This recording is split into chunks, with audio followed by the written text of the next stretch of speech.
We did send out a technical memorandum regarding Ridge Avenue. I'm not going to go through the whole thing. I'm going to highlight a few of the points, why we are doing this project and what is the reason for it. Ridge Avenue is a major arterial in the city. The traffic varies from 16 to 23,000. There are several signals and intersections along the Ridge Avenue. There has been several crashes, both angle crashes and turning vehicle crashes. So we have been asked by the citizens that we need to improve the traffic safety, operational safety along Ridge Avenue. So what we did is we did an analysis of all the intersections from Oakton to Church, 7 intersections along Ridge Avenue. And we came up with the crash analysis. And then we did request the funding from IDOT, the federal funding that comes through the state IDOT. How can we improve the safety along Ridge Avenue? So most of the improvements that we are suggesting are operational improvements. I'm going to go through that later. What is operational? What is physical? Operational improvements are basically most of the, as you can see along Ridge Avenue, we have the, if you look at Oakton, Main, and Lake, along Ridge, you have the left turning traffic that can go first from either northbound or southbound and then the other side. So we do not have those at Davis as well as Greenleaf. So we are trying to kind of optimize the efficiency of operation along Ridge. And all the cross streets, what's going on is most of the traffic on the cross streets that is so heavy, like Dempster, you can say it's Dempster or Main, Oakton. So only 2 vehicles can make the left from the cross streets onto Ridge during the peak hours for the most part, because the traffic is so heavy and there is traffic keeps going, the through traffic along east-west. So only 2 of the vehicles can get through. So what we are trying to do is install there are existing post-stop signals. So we are going to increase the height by 2 feet, and then we are going to have a 4-head signal so that we will let the left turn signals cross first. By doing so, the whole operational efficiency of the intersections will improve. So that means when there's a turning vehicle, whether it's an east-west street or Ridge, they go first, then the through traffic goes. So by doing so, we can get more cars go through in a safe manner. The bottom line is, how do we increase the safety? How do we make sure the pedestrians can cross these intersections safely? So there are only 2 locations where we have the physical improvements. That is at Oakton. As you can see, the west leg of Oakton, there's a curve that comes around. So we want to straighten the curve, make that intersection more perpendicular, so we can see, the pedestrians can see when the kids are crossing at the Oakton school. And also at Greenleaf, there is, we pretty much do not have a left turn on Greenleaf. So the kids who cross Ridge, they go to the school, they pretty much have to, it's a safety concern as well. So that is basically a physical improvement, having a left turn lane on Greenleaf and trying to fix the curve, existing curve on Oakton on the west leg. Those are the physical changes. Otherwise, it's all operational. We are going to maintain the post stops, increase the post stop height to add the signal heads for the left turning traffic. One last thing is for the ADA, we need to, as a part of the federal guidelines, the ADA has to stay within certain distance, like 3 feet from the crosswalks. So we will be adding some post, which is about 10 feet high, which will have a pedestrian push button at all these locations. We need to confirm with the federal guidelines. That is also another operational improvement. There are posts, we'll be adding a couple of posts where needed. We will try to see if we can manage those pedestrian push buttons on the existing posts. We'll try, but we need to meet certain guidelines. So that will be part of our phase 2 design. So in brief, these are the improvements along Ridge Avenue in order to improve the safety of the vehicles as well as the pedestrians. If Rajiv wants to add anything, please go ahead. Otherwise, I'll be happy to discuss your questions. We have a technical memorandum. We also have an exhibit that clearly describes what is being done at each intersection. I just have one more thing to add. There's a bus stop on Southbound Ridge at Dempster. And we do not meet the ADA guidelines over there where the bus stop is. So we're proposing to move the bus stop from the north side of Dempster to the south side of Dempster, about 80 feet.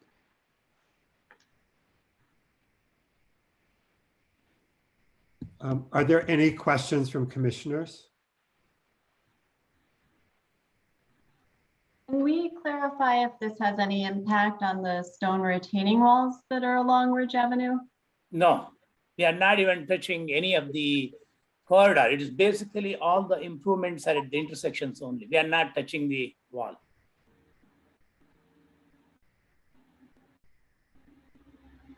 Okay. For each matter, we'll give members of the public an opportunity to speak for a maximum of 2 minutes. If anybody, is there anybody who would like to speak to this city project?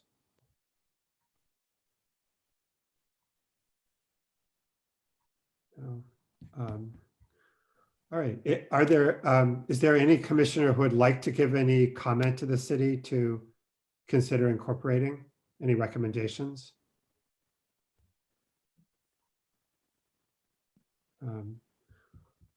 All right. Kate, is there any action formal action or resolution we need to pass? You don't have to take any formal action. You don't have to take a vote on it. It just says to provide comment on city projects. So it sounds like due to it only being in the intersections, there is no comment. Yeah, I mean, I think we all feel it has no material effect on the preservation issues. Yeah. All right. Well, thank you very much for presenting this. Thank you all. Appreciate your time.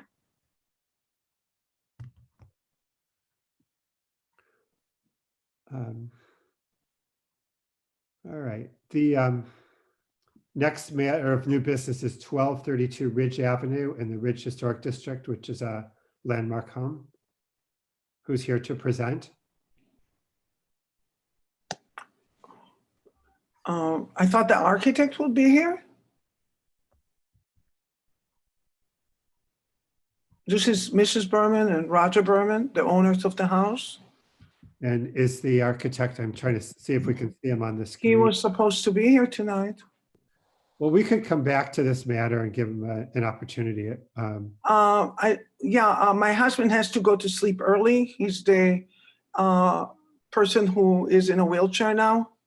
So we would like to say whatever we have to say. If you would like to present the application now on your own, that's your choice. I was just giving you the choice of deferring Is it. Philip Kupnitz not on the line? I don't see Philip on the line. He called me today and he said that he was going to be. I wonder if he did not get, if he did not get the, How about if we do one more matter and then come back and ask you? what happens then? We'll come, it'll take, I don't know, take what it takes. It shouldn't be a really long time. And then Can we'll we come say back what and we ask you if you'd like to present or how you'd like to proceed. Could we present it now, our point of view? Why we are asking for it?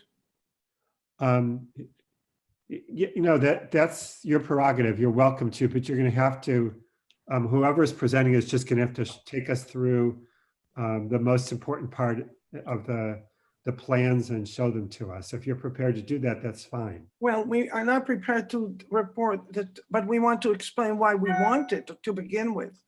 We're trying to explain why we want it.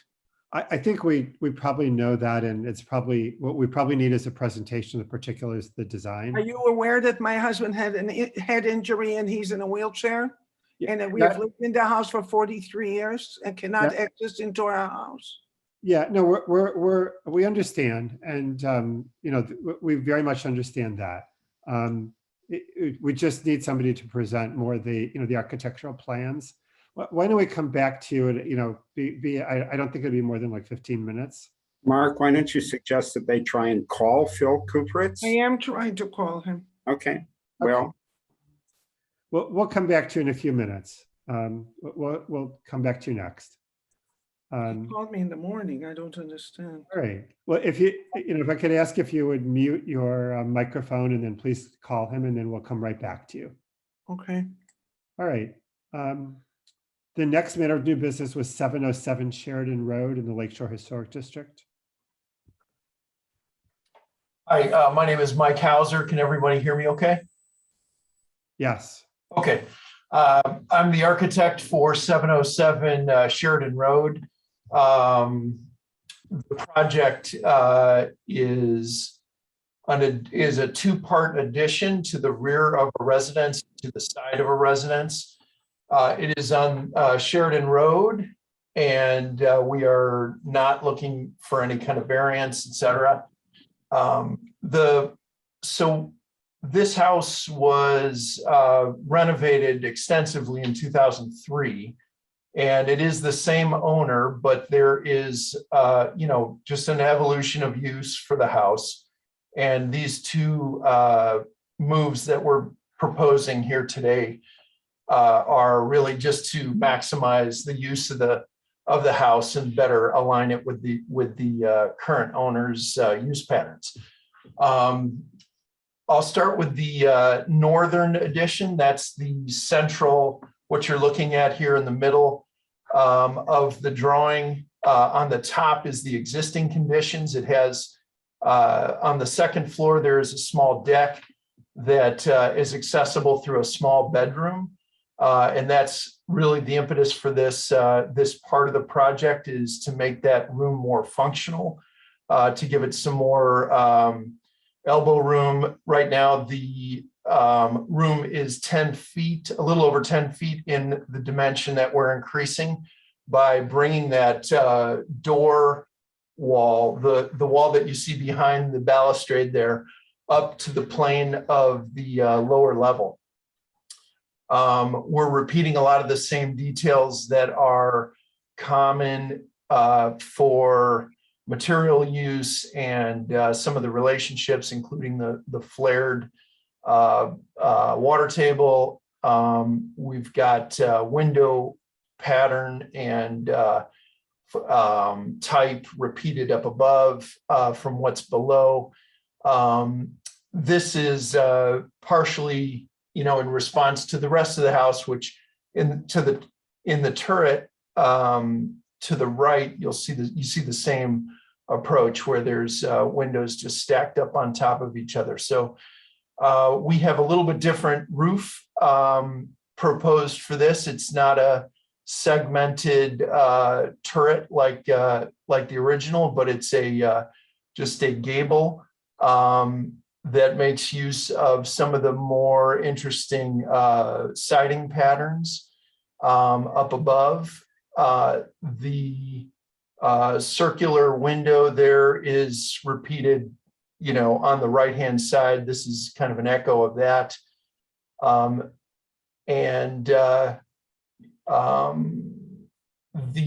The roof itself actually has a squared corner. So this will be more evident in the three-dimensional drawing when we look at that. The addition at the back of the house, and that's the one that's looking at the lake, has a similar agenda, which is to enclose a deck that is not being used and is not being optimized by the owners. They're looking to turn this into a conservatory. It's off the master bathroom, the main bathroom. This is actually something that we're seeing up and down the coast. I've seen a couple of houses that are taking the same approach. We're working with Town and Country right now. We've got some details provided for that, but it would be an aluminum structure with operable windows in the middle. It would mainly be the conservatory would mainly be visible only in the roof. Well, it's only visible, you'll see in the three-dimensional at the back of the house, and below that gutter line, we're going to repeat some of the same window types and that language. So that one, we can look at the three-dimensional also, but with the addition that's to the north that we spoke of earlier, that the work in the back becomes even less visible from Sheridan Road. Kate, can we go to the, yeah, there we go. So these are, on the right-hand side, you see the front elevation, front and back, or sorry, proposed below and existing above. And then on the left-hand side is the rear elevation, proposed on the bottom and existing above.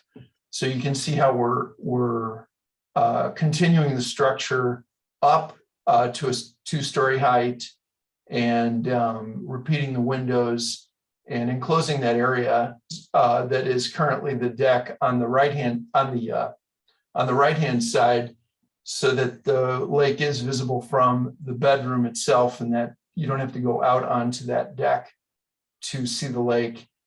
The main bedroom, though, there will still be a small deck off of that, which is that curved area that's on the far east side of the house. Can we go to the three-dimensional? So on the left-hand side, these images really address the second story of the northern addition. You can see how that that roof line works and the repeated windows. You can also get a sense of how the easternmost addition sort of fades from view and is blocked by the work that we're doing on the north. The materials, I did not render these, directly, but you can see in the pictures, some of the siding patterns that we're looking to repeat. And then on the right-hand side is a close-up of the conservatory and how that would work. I do think it's important to point out those windows are rendered too close together. There is a 5-inch separation between the double hungs. That rendering is not correct with that detail.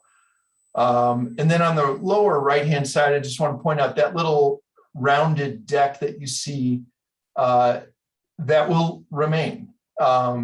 The two-story component, which is the conservatory in that picture, would be behind that, what you're seeing there as the rounded balustrade. I believe that's the gist of it. If I can answer any questions, please. Okay. Questions from commissioners? You know what the extent of the 2003 work was, and was any of the areas that you're proposing to do work now part of that project? Sure. The 2003, I have the set right here. The porches were both reconstructed.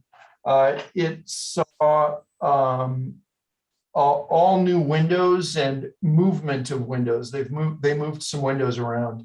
And then the siding was all replaced. I believe in the back, there was a roof line change, but these pictures that I'm looking at are very grainy. And it doesn't look like the front changed much except for reconstruction of that deck, of that porch. Okay, so the general footprint of the house wasn't changed in those roof decks on the north and east. Those are original. The roof, what on the? The roof decks where you're planning to extend the facade out, the decks and the balustrades are original to the house? Right. So I am looking at this as Yes, I believe that's the case, except for the one. Okay, so the northern deck, that did exist similar to what it is now, but the one facing the lake on the east side, that had been changed pretty dramatically. There was an open wood porch off the back that got reconstructed and reconfigured, as well as like a kind of a laundry porch mudroom area.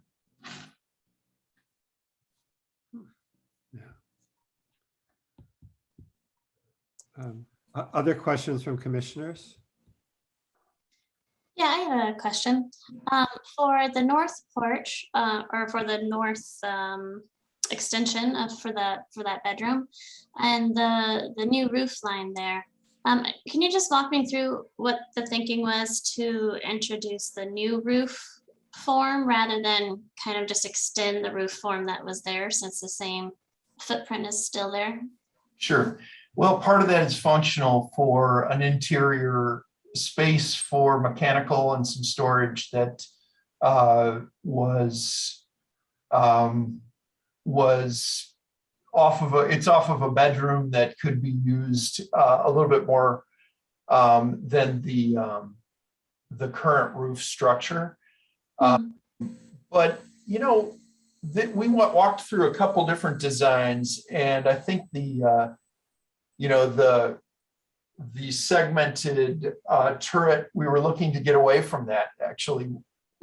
In proximity to the rounded turret right in front of it. We thought we would echo more of what was going on in the front, and that sharp peak that you see in the picture on the left-hand side.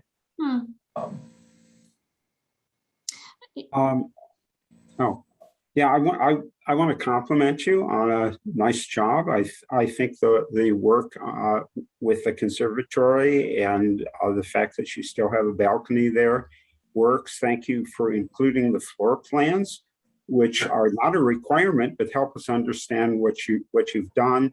I would agree with the previous comment. I think that the introduction of the gable end, rather than simply repeating the forms of the faceted hip roof, actually give that bay element on the north facade a really heavy look. I think that's emphasized in your detailed views where you look up at the flat underside of the soffits. I think that the design, at least in my opinion, would be greatly improved by being quieted down and simply having a hip roof that was like the one that one on the original. Yeah, I would agree. And I think what would help there is just removing you introduced some new corners on the corners that had been, that are not part of that original footprint. And yeah, I guess, Stuart's use of the word heavy. Yeah, I think that applies here. I just think it would be kind of more in keeping with that original design to just extend that on out.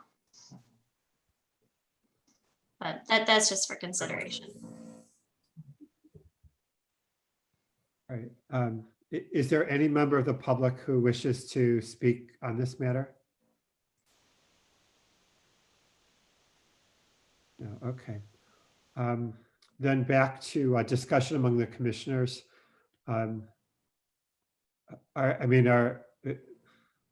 Would we like an actual change in design and for the applicant to return, or are we just willing to proceed with the recommendation? Or even just a requirement that the roof line on the north elevation be more consistent with the original roof? I could definitely look at that more.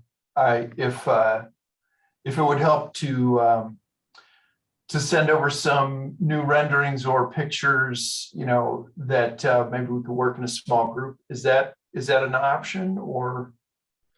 Yeah, if that's the only change we could approve, subject to approval just of that one area, and then if you send it into Cade, he can ask maybe Beth and Stuart, since they both had astute observations, Yeah. sign off on it. So then you wouldn't have to come back. That's a possibility if the commissioners are all on board with that. That sounds good. And my mind just thinking about this too, if that balustrade on the north is an original element, then keep those items down in your basement, just in case. Don't toss those. Yeah. That balustrade's not original. Oh, okay. It still looks good. All right. Any other discussion by commissioners? Beth, do you want to try to make a motion that incorporates the process we'll follow? Yeah, I'll try. So we were gonna do kind of just a follow-up review, just with Commissioner Cohen and myself and Cade, correct? Right. Okay, yeah, I'll go ahead and make the motion then. Okay. For the property at 1232 Ridge Avenue, Landmark Oh. Cape. It's 707 Sheridan. Oh, we skipped that one, sorry. Thank you, I would have figured that out. For the property at 707 Sheridan Road, case number 21 Pres 0101. I move to grant the certificate of appropriateness to alter the existing north and east elevations of the subject property by enclosing parts of 2 existing second floor decks for use as habitable space, pending a follow-up review for the north roof detail to mimic more closely the original roof, to extend the original roof design for consideration. The applicable standards are alterations 1 through 10 and construction 1 through 4, 7 through 8, and 10 through 15. A second, please. I'll second. Stuart, second. Okay, we'll do a roll call vote. Commissioner Reinhold, Aye. Commissioner Bodan, Aye. Commissioner Cohen, Aye. Commissioner Jacobs, Aye. Commissioner Morris, Aye. Commissioner Dreller, Aye. Commissioner Sullivan, and I'm an aye. So it passes. All right, so thank you very much. Thank you. Mrs. Berman, I don't know if you got a hold of your architect. I don't think I see him added to the Zoom screen. We He talked was to in him. the He's, room for a while. no, the architect should be there. He talked to us on the Here, phone. he's here, Mark. I see. his I name. am here. This is Phil Kupritz. I unmuted myself. I am on. Can you hear me? Yes. He's on the phone, not in the picture. Yeah, it's okay. All right, do you want to introduce the application and take us through the most important elements? And you're free, by the way, to direct Kate as to what slides you'd like to see at any point. Thank you. My name is Philip Kupritz. I'm an architect and the architect for the Bermans, who own a residence at 1232 Ridge. On your screen right now is the rear photograph of the residence at 1232. It sits in the historic Ridge district. And I don't know if you can key the slides I have put together and had numbered. Mr. Simon, do you know if we can do that, or, okay, that's good. Let's go back one slide. The essential and critical problem is that the owners of this residence, Mr. Berman specifically, recently became a quadriplegic. He's not a quadriplegic. May we correct this? Shall I? Okay, Esther, are you saying that? I am saying my husband is not a quadriplegic. He's in a wheelchair. He's unable to walk. Okay. residence that they own. Esther, how long have you owned this building? We have been living there for 43 years. So the problem is, as presented to me, the architect, being able for Mr. Berman to access, to live in the residence, first of all, and to access the main level of the building and the second floor, which have the bedrooms, and access the building from the exterior. In the slide that you're looking at shows, excuse me, a staircase right now at the rear of the building that is over 5 feet above grade. So the physical problem is being able to provide access into the building from the outside, get to the first floor and the second floor. And in turn, we took this problem on as architects. And I have been the architect for several accessible handicap facilities. And I have sent earlier a simple summary of the projects I have done within the limits of accessibility, handicap accessibility. So when we looked at initially how to do this, we did try to provide an interior lift being a simpler form of an elevator, lift to be able to accomplish all of the vertical circulation and vertical access. Our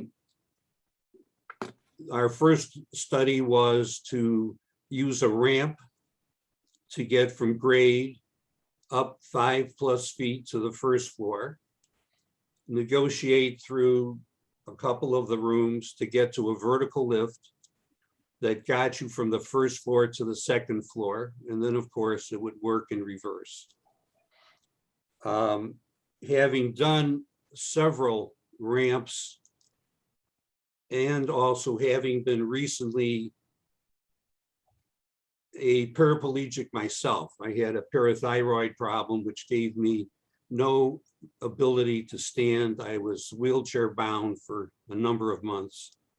I had to use a ramp in addition to the fact that I was the architect for many ramps. It is an exceptionally difficult thing to negotiate, especially during the winter time. So between the difficulty of a ramp access just simply to get into the building, and then having to construct interior shafts for the vertical connections between the first and second floor, we thought that this was far too difficult a solution. We thought there's a much easier and much simpler form of accessibility, which is at this moment, the design that I'm proposing, we discuss that fits into the conditions for a building in the historic district. What we decided, because of the extreme difficulty to use this residence and get to it from the outside, we are proposing an exterior lift shaft. Thank you. And what you're looking at is a volumetric drawing showing what this would look like in volume. I will show you shortly another slide, but this slide shows you another important aspect of the lift, and that is when the lift finally gets to grade level, that instead of opening directly to the exterior, which in the winter would be an area full of snow, the idea is to provide a vestibule, which is enclosed, which is a transition space from the vertical lift out to the outdoors. What you're looking at also is, again, the rear of the building, where the lift is placed is the north elevation of the building. And to the left, you see a driveway. The building specifically is sited where this driveway in the background opens out onto Ridge Avenue. This driveway exits behind me, or behind the photograph, to the alley. So this is the vehicular circulation that connects this property, this residence, to the street.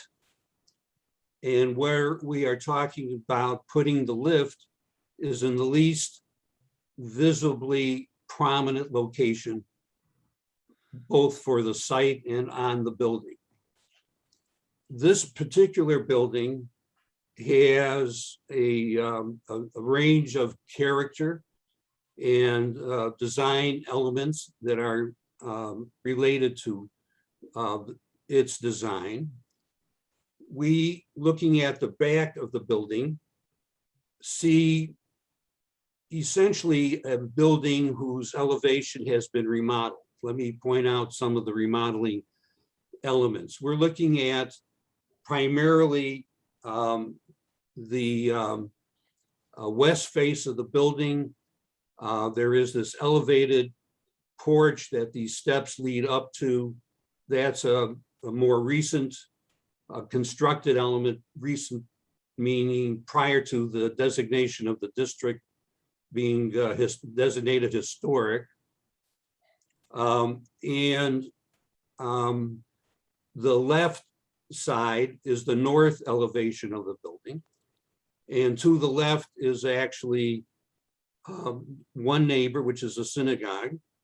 And the driveway exits out towards the background onto Ridge Avenue. Next slide, please. The idea is, let's go back one. The idea is that this building is, if I could use this metaphor, it's a building that is sort of like a lobster. It doesn't have a pure, simple, formalistic design idea behind it. Embedded in this building is a sort of Palladian front element that has a central stair, and in the quadrants of the square that is the front part of the building, you have rooms that all have different types of bays and different types of turrets. I'll show you that in a moment. No one elevation is the same as any other elevation. This is not a building that has anything that is truly distinctive and uniform, except for the following. This building is a more romantic version of earlier residences. It has, for the primary design motif, a major roof element that connects the front and back of this building. So at and above the second floor, there is a roof eave that you could see prominently in this photograph, below which is a fascia and curved cove, and you can see the fascia band just beneath the eave line. And then the fascia band then for 2 stories goes down, and it is covered with a stone veneer. And over time, the stone and mortar veneer has been painted. So what you're looking at is a building that has many faces, many geometries, many forms. One of the forms which you do not see are the chimney forms that rise above the eave line. And the intent is for this addition first to be simplistic in its volumetric shaping, just to follow the functional aspects of it. So at first floor, there is a foyer lobby through which, when you enter, you can get into the lift, which carries you vertically. The element above the ground level lobby is the shaft that I'm referring to. The lift is one that has two doors to it. One that you enter through from the lower level, the vestibule or lobby. When you get to the first or the second floor, you continue straight on through the second door, which is opposite the first door, that then gets you into the first floor, or as you go up to the second floor, it gets you into the second floor.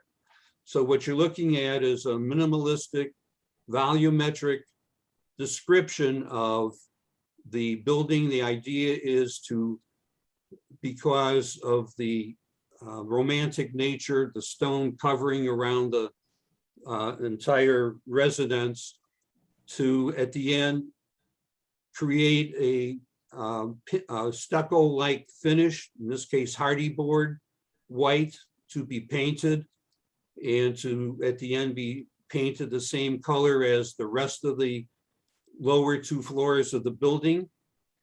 And most importantly, and consistent with construction in a landmark district, all of this construction is intended to be temporary in nature, temporary in order to accommodate the handicap situation that Mr. Berman finds himself in. The idea is, once this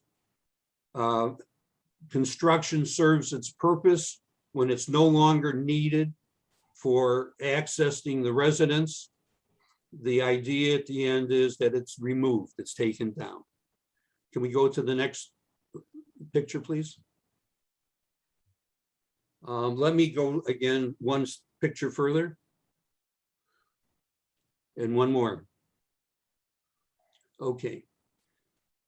This particular picture gives you a clear idea of what the north face of the building is at the rear of the property. So what you're seeing, and there are some red lines in front of it to suggest where we're headed, which is the addition to this part of the building. What you are looking at is, again, a facade not of original design, and I'll show you what that looks like here, what the original design drawings for this building look like. But what I am showing you is this, that at this location in the building, which is at the rear, which is visually diminutive relative to people seeing it from Ridge, and for the most part, being able to see it from the alley behind, what you're looking at is a piece of the elevation which has undergone radical design changes over time. I'll point those out in a moment. What you see there to start with is on the second floor, at the rear north portion of this facade, a modification that had been made, which is basically where the bathroom is. So what you're looking at is an earlier construction where they used a plaster finish, and that window you see is the window for that bathroom. I'm going to do another take on this elevation. Let's go to the next picture, please. This is a closer view of that same condition that I just referred to. And what you're looking at, you can see more clearly the stone veneer that had been put over a masonry backup. And what you're seeing is there's a downspout which divides visually one side of the north rear elevation from the left side. If you look more carefully, and I'll show you this more clearly in the next slide, but if you look at this slide, just a few feet to the left of the downspout, you see a scar. this idea of palimpsest, this idea of what has been done over time leaves a scar. What you are looking at, that line, and again, I'll point it out in the next slide, but that line was originally the demarcation point between that and everything to the left, which was an open recessed porch for service. This open recessed porch over time had been infilled. This service entrance was shut down. But for the most part, what you're seeing is a successful, to the extent that a building like this with its romantic and arbitrary bumps and window shapes and window designs and all of the other arbitrary things that have been used for this particular building design. What you're seeing is what basically I am talking about relative to the proposed lift for this structure. We propose at the end putting onto the surface to abut this structure using the existing window openings with some modification. May go to the next slide, please. What we are looking at, let's take a look at the window to the right of the downspout. What we're looking at is a window whose sill will have to be lowered, which then will become a doorway after the lift arrives from grade up to the first floor. We are going to reuse that opening to access and enter into the first floor of the building. We don't have to, at the end, interrupt any of the major mechanicals, which are in the basement just below this condition. And that was, again, one of the primary reasons for trying to do an exterior application to create a temporary way to get to this building without having to redo. There's major electrical panels just below this. There's the steam lines for the radiators. There's the plumbing horizontal branches and all that are just beneath this location, none of which have to be physically tampered with. The idea is to modify this window opening and modify above it the window opening, take the material, the stone, which will be removed from these windows, and take the windows intact without destroying the window frame, store the stone and the window frames in the garage, which is to the right about 50 feet away. In other words, keep these primary materials and elements, put them into a location which, when the lift is removed, when it's no longer needed, have it easily brought from the garage, brought out so that the mason could put the stones back in this limited way. We're not tearing out all the stone in this wall, and in turn, reconstruct the elevation so that it looks like, and I think it will be successful, looks like the condition before the lift is put there. To the left of the downspout, what you see is a broken line, a graphic line that's broken with an X, if you can look more closely. That was the line I was referring to in the previous slide. That was the demarcation point between what's to the right, which was the wall, and to the left, which was a recessed service entrance that had been infilled with stone and mortar used as veneer and painted. Clearly, the window doesn't look like anything that in proportion matched any other window, but that's the window that was used to infill this. But for the most part, the result is innocuous. That is to say, a major modification of this structure, for the most part, for most laymen, is not an easily understood or seen element. It's the building, because it's painted, because it has this range of generous design elements and geometries, The idea is to come back once the windows are reinstalled using the same windows that are taken out temporarily, just this window and the window above. Put the stone back, put the original windows back in their openings, essentially successfully return this building to its current visual condition. Next, please. These next few drawings are the drawings that were done originally by the architect for the construction of this building. And you're looking at the north elevation, and to the right, you see these windows clearly, which are the windows that I am talking about that will be modified or edited sufficiently to have a door passage through them. We don't have to remove the lintels.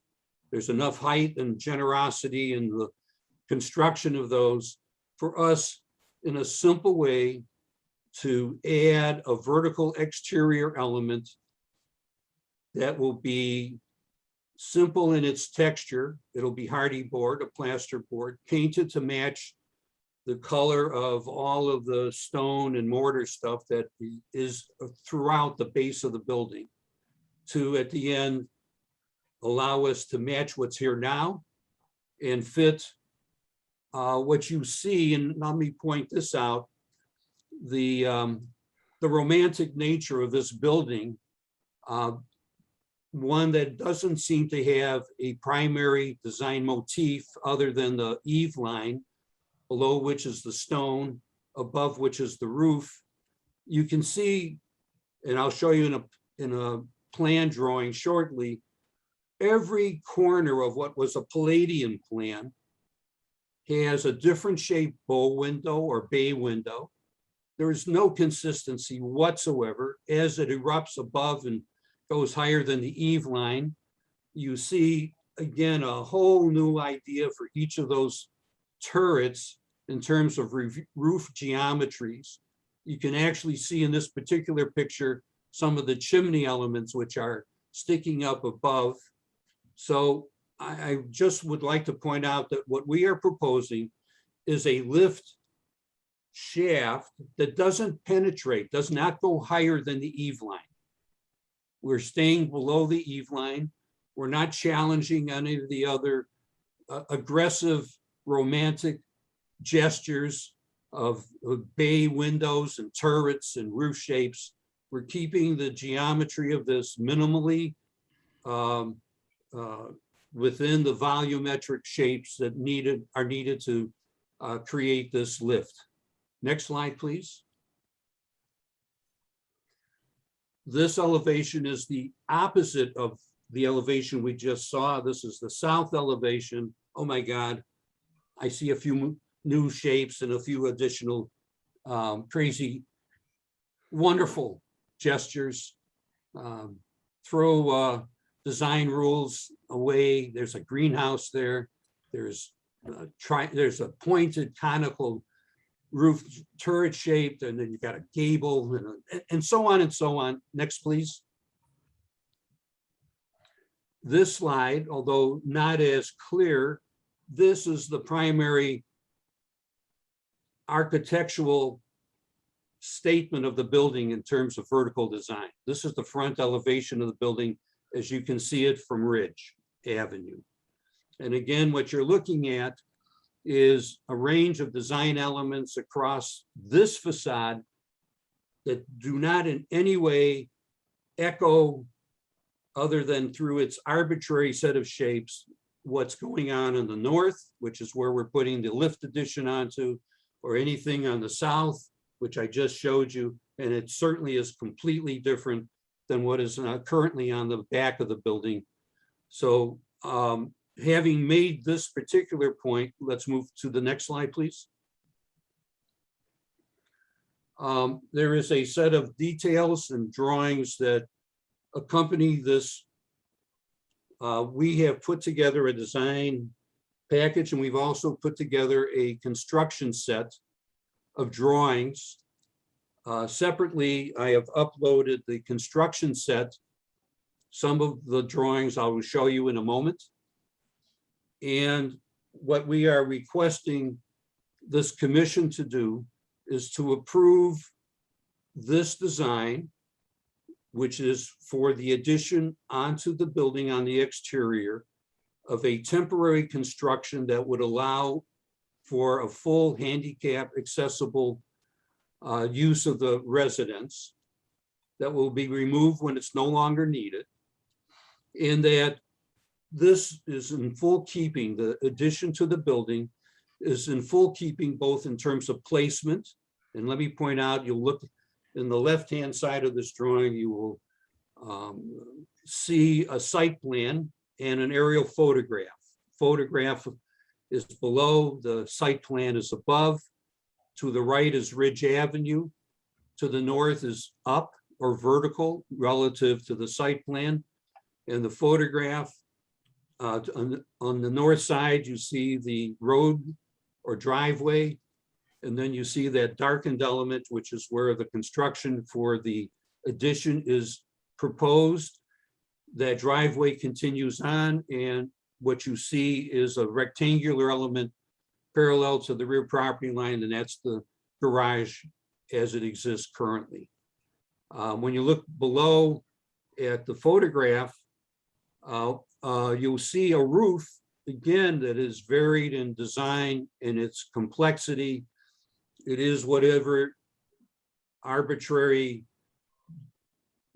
things look like when the designer of the building is designing a romantic building where each corner of the building has a different story and a different way to embrace the spaces that are within. Next, please. Mr. Kupris, I think you've been speaking for about a half hour, and I think you've really adequately presented your Thank you. materials. Is there anything you'd like to say and wrap up? And then if any commissioners have questions that they don't understand aspects of the plans, they can ask you. Let's move to one more slide and I'll give you a simple answer to your request. What you're looking at is a floor plan. This is the technical drawing showing the lift as it is added to the exterior of the building with the lobby at ground floor. There's another drawing for the second floor. I don't need to show that. I just wanted to finally give you a more objective view of what this looks like in actuality. Thank you very much for giving us the opportunity to present. And I would like to again, just underline the really important need for this to be something that the commission approves for a longtime resident who has kept the character of this building and wants to continue to live here. Thank you. Are there any questions from commissioners about the design? I have a question, and this slide is perfect. The room that is just east of the elevator shaft itself, with the door that leads outside, Yes. is that a machine room? No, the lift, all of the machinery is contained within the shaft. It's at the head of the shaft or top of the Okay. shaft. That was intended, and we, subsequent to this drawing, have made a slight modification. That was intended to have snow shovels and things like that to clear the path. Oh, okay. We're going to relocate that door to within the lobby. And the idea is to actually park another wheelchair in there so that we have that if someone is brought in by car, not a limousine that accommodates a wheelchair, the person can be, a wheelchair can be brought from within this piece of construction out to the car to bring Mr. Berman into the house. Thank you. Is there any member of the public who wish to speak to this matter? Or no one's speakerphone. No. Any other comments or questions from commissioners? Yes, what is the height of the top of the second floor windows and the bottom of the cornice eave construction above the second floor? If we could go to the last slide in this picture, in the set. One more. One more. Here we go. What you're looking at is a vertical section through the proposed construction. What you see in this is to the right, a one-story high lobby, which is a half of a level, or this is not to scale relative to the distances that have to be traveled, consistent with a construction drawing. It's a dimensional thing, but to get from the lobby up to the first floor where this occurs is approximately 5 feet. You go up a half a level and you see that to the left, and poorly delineated is the number 1. That's the first floor. You go up above that to number 2, that's the second floor. And then what you see is the head of the shaft for the lift, and then above that, the cove and the eave line.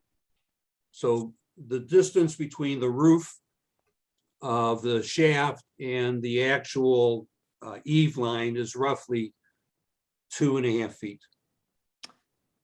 We're going to stop basically we're stopping the shaft at that fascia band that I pointed out earlier, which is beneath the eave line. Roughly 1.5 feet below the eave line is a plaster band. We could take a look at it to go back to the very first slide I was using to refer to, but that's the termination point for that shaft. So the reason why I'm asking is the top of the existing window at the second floor there is basically going to be your entryway from the shaft into that room. And from your section here that we're looking at, I think I'm looking at about 18 inches to 2 feet of material that are going to go above that top of the second floor window. Is that correct? I apologize for this being truly not to scale graphically, but we can take the time to look at an earlier slide of an interior picture I took that shows that condition that you're asking about. There you go. Excuse me, I thought we were told that the lintels and the tops of the openings were going to stay in place. Are That you is correct. saying We're that's not not going the to case? change those. That is Then your correct. section just isn't drawn correctly. Is that right? It could be, we can go back to that. But the intent is exactly as you say. We're not touching the head of the window. You see this particular photograph, the measured distance that we need is 7 foot from the floor up to the wood trim, and behind which is the masonry backup and covered by the stone veneer. We do not have to change the head. My concern is that I don't know that we're seeing an accurate reflection of how high this shaft is going to be relative to the cornice and the eave construction. In your 3D sketch, it kind of looks like it ducks underneath all of that material, the beginning of the wood and plaster bands. And I think in reality, you're going to be up invading that material and getting very, very close to the actual underside of the eave. I respect that comment. Again, if you would oblige me, can we go back to the very first slide?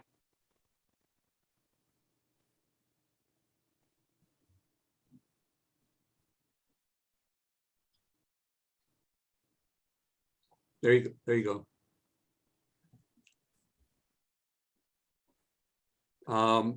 What we're looking at, and this is the point you're making, which is a good one.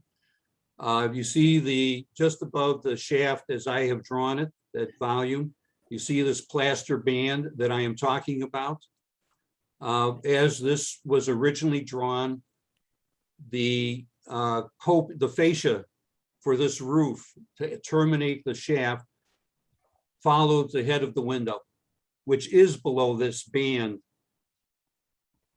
just above it, which is if anything could be identified as a dominant design element, this band does have plays that important. So you can see this horizontal plaster fascia band that runs around.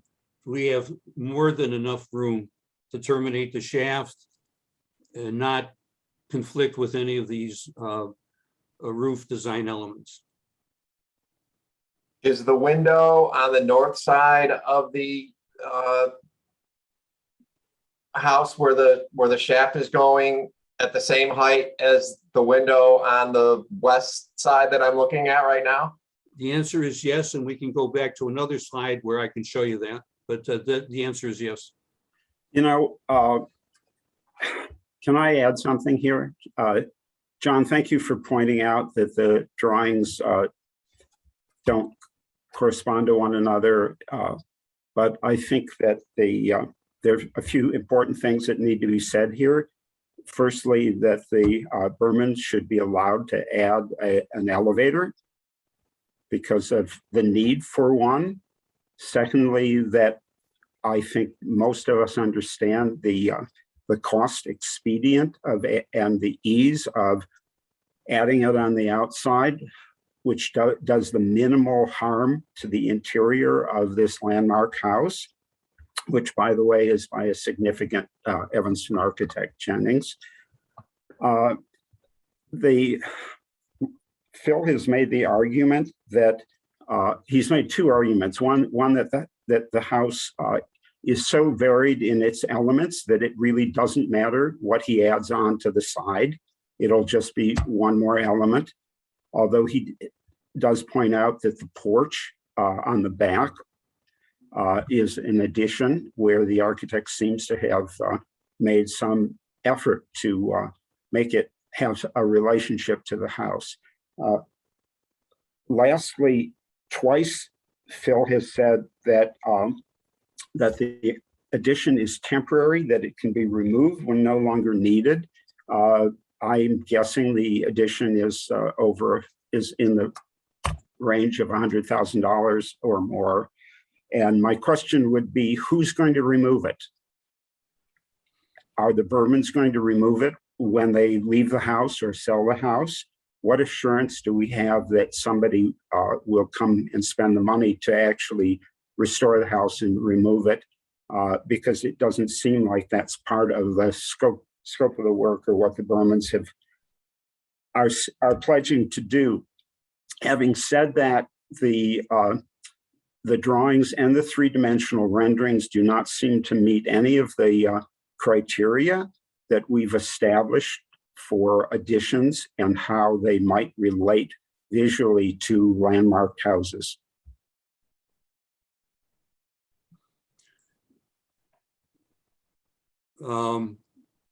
This is Phil Rupertz again. Stuart, thank you for making those comments. The thing I would assume would be done is that a condition for the issuance of the permit would be an element that is a rider or an amendment to the permit that requires the construction to be removed and when it's no longer needed, and let it be determined at that later time who it is. I assume it would be removed by the Bermans, and maybe that's a condition of the rider or amendment that would be connected with the issuance of this permit. I don't think we have any mechanism to condition a permit on future removal. I mean, we can certainly include it in our resolution. I don't think that, I don't think that's going to be legally binding, or that, but it's probably a good idea. I mean, Stuart, I agree with your issues, and I am kind of mystified by the plans as well of, the difference between the actual conditions and as depicted in this picture and the plans. I mean, I think this is something that's a necessary functional element to the rear of the house that is not, obviously from a preservation point of view, it's not desirable, but it's a necessity for the Bermans. And I think I would support it on that basis. even though I completely agree with your criticisms, I mean, I just don't think there's a practical alternative. I drove through the alley earlier today just to see what was visible from the public way. And due to the size of the garage, the fence, and the trees on the property, it's really difficult to see this spot even from the alley. So, I agree with that. I was thinking the same when I looked at it. I thought it was a very sensitive placement and approach to this.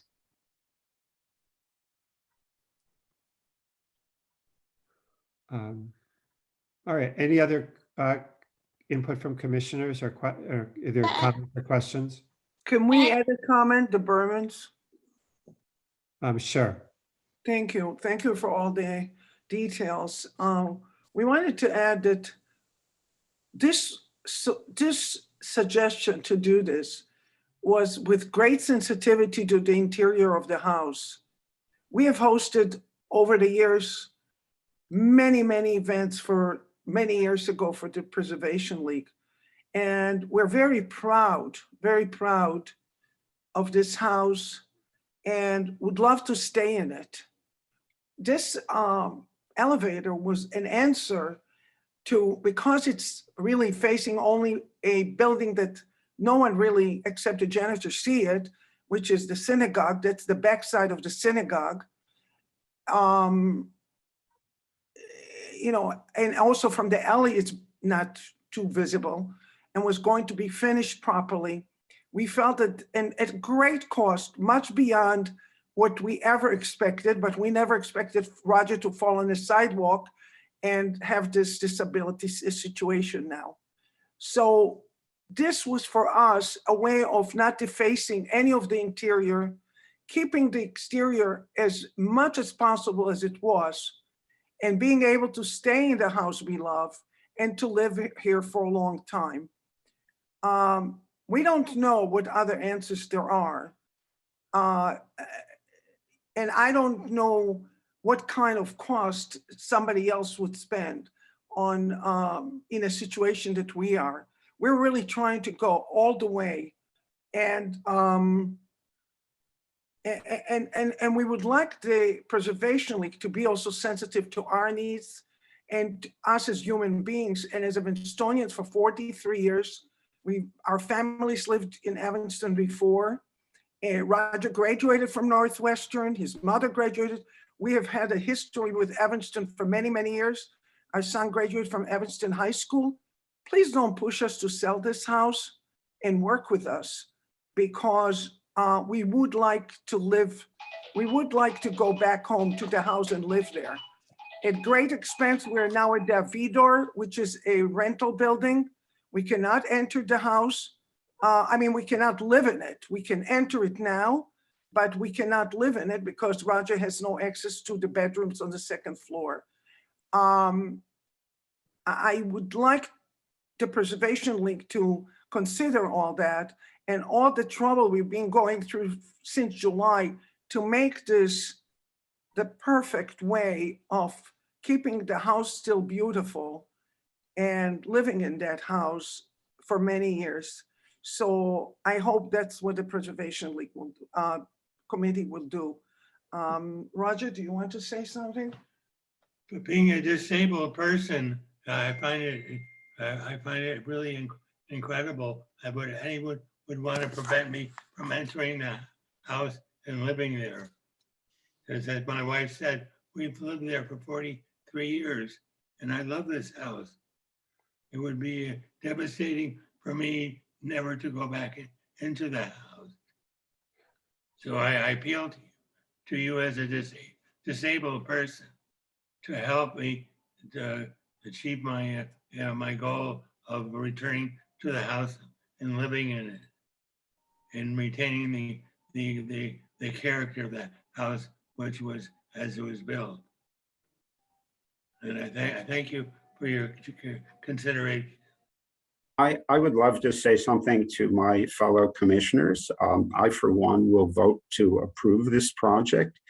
We have ignored economic hardship, and this is, in my opinion, humanitarian need, but we need to agree that as commissioners, there are overriding conditions here that would allow us or necessitate our putting aside every single one of the criteria we as commissioners have been asked to judge additions and modifications to historic buildings by.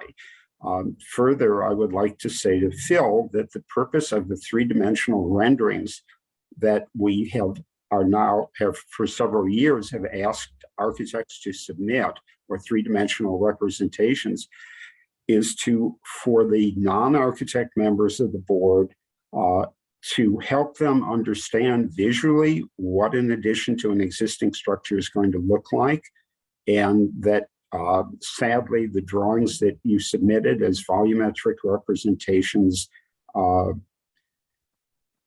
maybe they do that. I was going to say they don't, but unfortunately I think they do. So if everybody's in agreement that the need to to make this house handicapped accessible overrides all of the criteria we've been asked to judge by, then I would suggest that somebody make a motion to approve this. If I can say one thing, commissioners, I don't know that there's precedent for the Preservation Commission to do this, but the Zoning Board of Appeals will occasionally condition approvals based on something being removed at point of sale, and that's recorded on the title for the property. So that's something you can consider. Mark, is there a way we can do that? Excuse me, I'd like to just make a comment about that. I don't know if we want to do that, because for some families, that might be a feature that they're searching for. To find a landmark house that is accessible, that's like a diamond in the rough for some families that are searching for that. So I wouldn't want to make that a requirement. Maybe a suggestion, if that's, I don't even know a suggestion. Like, I just wouldn't want to predicate that and, make that more difficult for a future thing. And I definitely applaud the Bermans for searching out this project to find ways to stay in this house that they have loved for so long and taken care of for so long. And so I'm excited that they have found a way to stay put and to continue enjoying this house and loving it. I think nothing's better than a homeowner that loves their house and wants to stay and doing the things to make it possible. I am a little concerned about the drawings, and we didn't really hear about what steps, and I couldn't tell from the drawings, what are the design elements that are making it temporary and making it possible to remove versus a more permanent structure. How is it being tied into the wall? How are those penetrations being made? I saw the footings, but I would have liked to have seen a little bit more detail about that. But yes, I'm heartily supporting the concept of making this house accessible with an addition with an exterior elevator shaft. I'm just a little concerned about the drawings that we saw and being able to see the full story of the technical details. May I just add a comment? This is Phil Kupritz. Yeah. The idea behind the construction of this lift shaft is that it is completely autonomous structurally separated from the residence. Okay. There is no mechanical ties. The lift shaft is going to be built with cement block to allow it to be a freestanding tower, so that we don't destroy any of the other stone and stone detailing or any of the lintels. So because it is autonomous structurally, the only thing that has to be done is the repair of the window openings to return them to their current geometric shapes and dimensions. Sure. Okay, that's helpful. Thank you. Right. We could state I in the would like to resolution make a that comment on that, please. This is Mrs. Berman. The project will cost in excess of $100,000. That is not as light. Right. money. We're now living in an apartment that costs us about $60,000 a year. All these expenses were not something that we expected. We have a caregiver too. And for Roger, so you want to say hello, Arthur, to wave that they'll know that you're here? Yeah. Arthur, these are all not at our age, we did not expect all that, but we still care enough about this house. And I would feel very strongly that I don't want to discuss at this point what will happen 20 years from now. And I really appreciate the comment that you said. We've talked to many architects and builders. Many new homes now are built with that are 2 stories. In the city and suburbs are added an elevator already. People find it as a wonderful addition to multi-level houses. People consider it an addition. So I would say that to force anybody, any party, or to add that as a legal addition would be very much of a hardship. It would be pressure on us that is, at this point, we don't want. And as you said, there is the human aspect here, and we're trying really to keep this whole house, this wonderful house by Jennings, as dignified as we can. And believe us that if we need to have to spend, as we did in the past with anything that has to do with that, if we need to do something additional to make it look just perfect, we will do that because it is our home. So we want you just to understand that. Thank you. Okay, thank you. I think it's time to move on. If we wanted to put something in the resolution, I think tying it to forcing removal of sale is too hard-edged. We could simply include in the resolution that we're approving on the understanding that when it's no longer needed, it'll be removed, which would then leave it in the discretion of future owners where they need it. It's not going to have any real legal weight or force anybody to expend money they can't afford to expend. But if the commissioners feel that would be desirable, we could do that. Mark, I think the dilemma is that what Mrs. Berman said dramatically undercut Phil Kupritz's argument. And I agree that handicap accessible houses and houses with elevators are going to be in ever-growing demand, and that doing this will add value to the house. And that brings us, in my mind, around full circle to ask whether or not we should require that it's better visually integrated into the house as an addition rather than something that the architect has described as a removable expenditure. Stuart, to that end, what I was wondering as you were speaking, that was, can we approve this conditionally in terms of the location, the size, the shaft, the function, and place a condition on it that they work with the administrative staff for a few tweaks on the aesthetics? What Stuart's proposing, Don, is really completely different. He's proposing it that it be integrated into the structure. We did have a visually, not structurally. I'm sorry, Stuart. Visually, not structurally. So it meets the criteria we've been asked to judge by. Yeah, we did approve a house in North Evanston on Sheridan that was definitely done that matter, but it's still it's not a slight change that could be done administratively. It's a dramatic change in design, and I think probably an expense. Would have to come back to us again.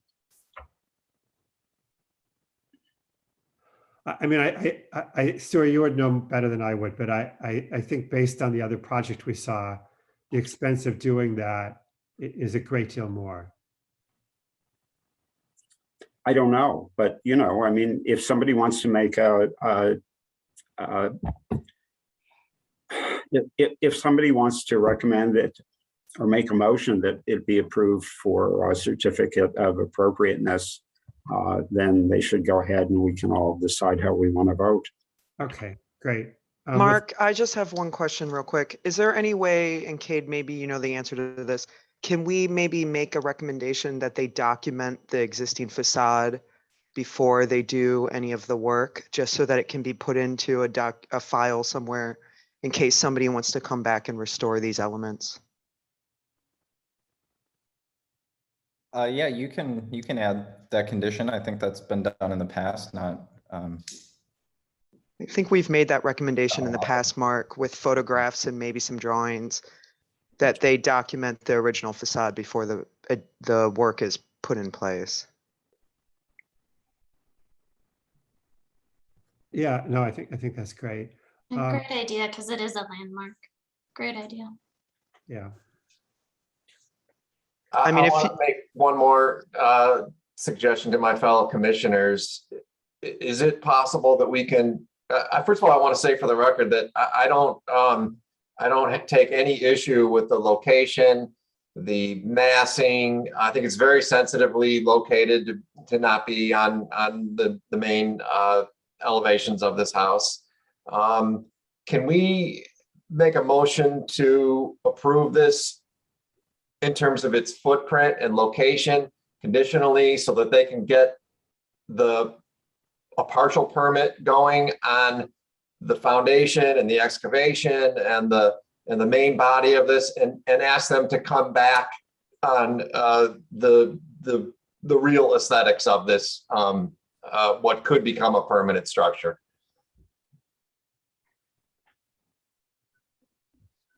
Kate, I don't know if you want to respond to that.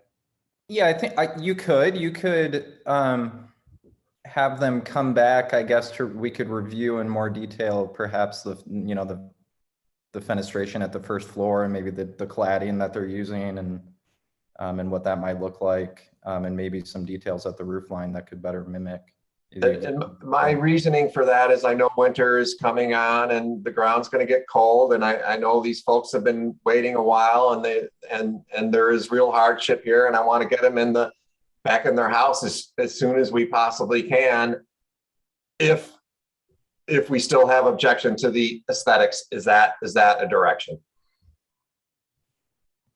I think you can do that if you want. Yeah. I'm not quite understanding. I mean, wouldn't they need, an approval in order to get a permit? I guess you'd have to issue a certificate for just the structural components, I suppose, and then you would have to have them come back and issue a separate certificate for the exterior elements. Yeah. I don't know if there's precedent for that. It's somewhat convoluted and complicated, but I think it could probably be done. Can I ask, I mean, I guess I'm a little bit confused, when I think of the Secretary of Interior standards, something that is removable and is in a location as this, that's not, that's very tucked away and not visible on this landmark. I don't see a problem with it being a simple massing structure that is obviously an addition or a removable addition to the structure,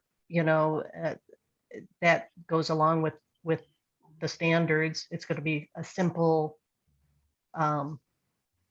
mass that in a color that blends with the house.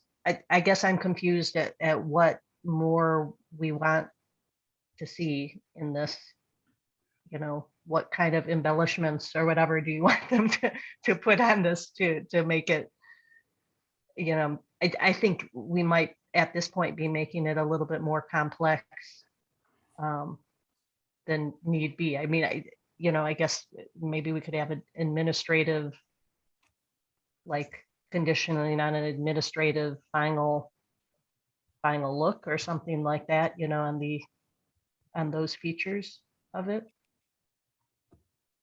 Would that be okay with people? I mean, Mark, I think we should just take a vote on it, Yeah, honestly. Let's just take a vote. Susie, do you want to try to make a motion incorporating? Sure, I can do that. Okay, thank you. If it's okay with all of my fellow commissioners, I'm just going to incorporate that they document the facade, the existing conditions before they do any work. Yes, please. Okay. So for 1232 Ridge Avenue, the landmark located in the Ridge Historic District, it's application 21 Pres 0100. I move to issue a certificate of appropriateness for the alteration of the existing north elevation by removing 2 windows and constructing a 2-story elevator addition to provide accessible access.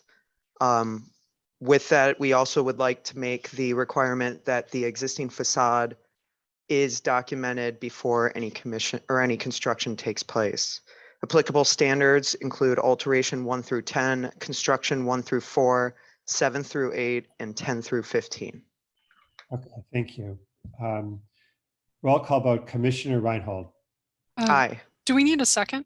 Yeah, Mark. I'm sorry. I'll second it. I'm sorry. It's been a long hearing of this matter. Commissioner Reinhold. Aye. Commissioner Bodan. Aye. Commissioner Cohen. I'm going to vote aye, but I don't believe that they've met any of the standards. Commissioner Jacobs. Aye. Commissioner Morris. Aye. Commissioner Dreller. Aye. Commissioner Sullivan. Aye. And I'm an aye. All right, thank you very much. Next matter is 1106. Thank you very much. Judson Avenue. Hi, I'm Amy DeMart, and this is my husband, Sean Foster.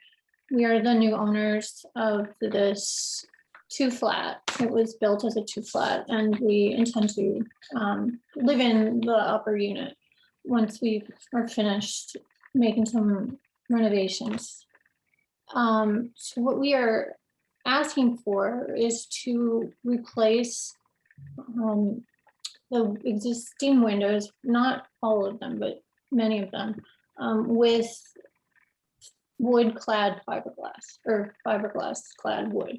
And currently, there's 3 different kinds of windows. There are all vinyl, which are on the first floor sun porch, and the 3rd floor side elevations. That's the rear porch. That's not. If you could go back, that would be great. Thank you. Yeah. So the side elevations, where I think it's the letter C. Those are. No, I'm sorry. It's the upper ones in the 3rd floor. It says vinyl clad on the side up at the very top. Then there are in the front there on the 3rd floor, there's vinyl clad wood. And then on the 1st and 2nd floor, the double hungs they have aluminum triple track storm and screens over the existing wood windows, which may or may not be original, the wood windows. I think they are though, from the condition that they're in. The vinyl windows that are all vinyl, we believe were put in around 2014. Those are the ones in the front sunroom on the 1st floor. And then on the 3rd floor, we don't know when those vinyl clad windows were put in.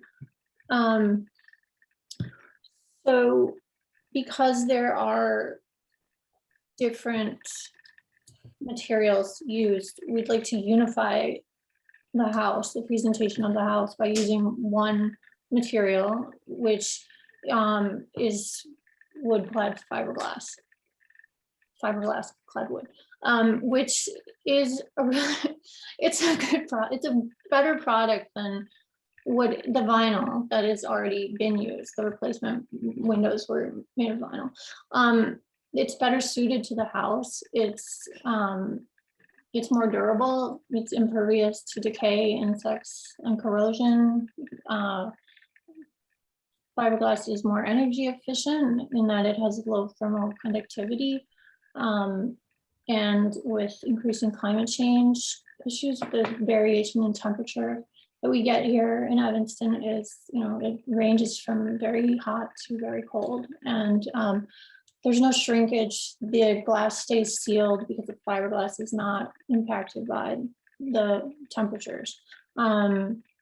They're longer lasting. They're supposed to last 50 years.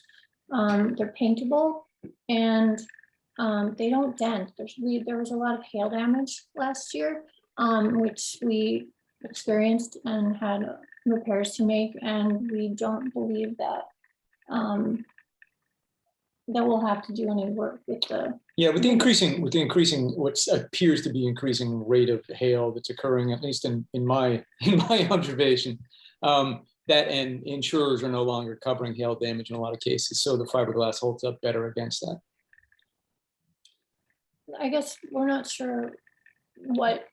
So the ask is obviously for this permit and these unification of the windows in this format per the application was what we're asking the board to review and approve.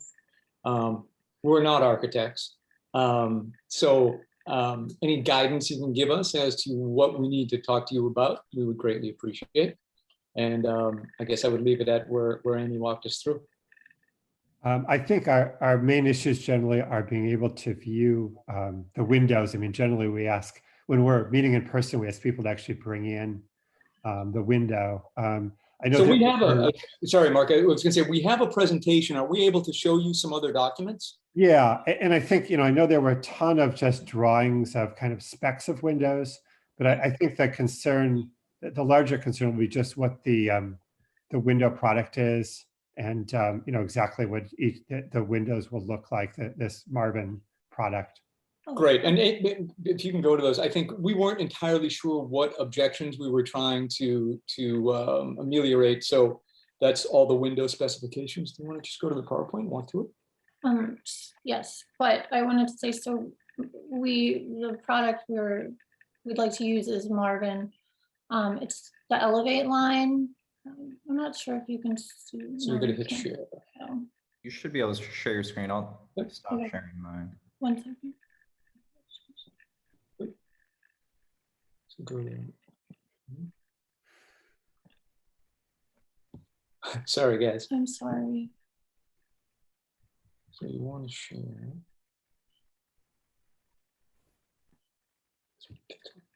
Sorry, guys. 1 second. I'm usually on a Mac. Microsoft PowerPoint on Mac. Nope.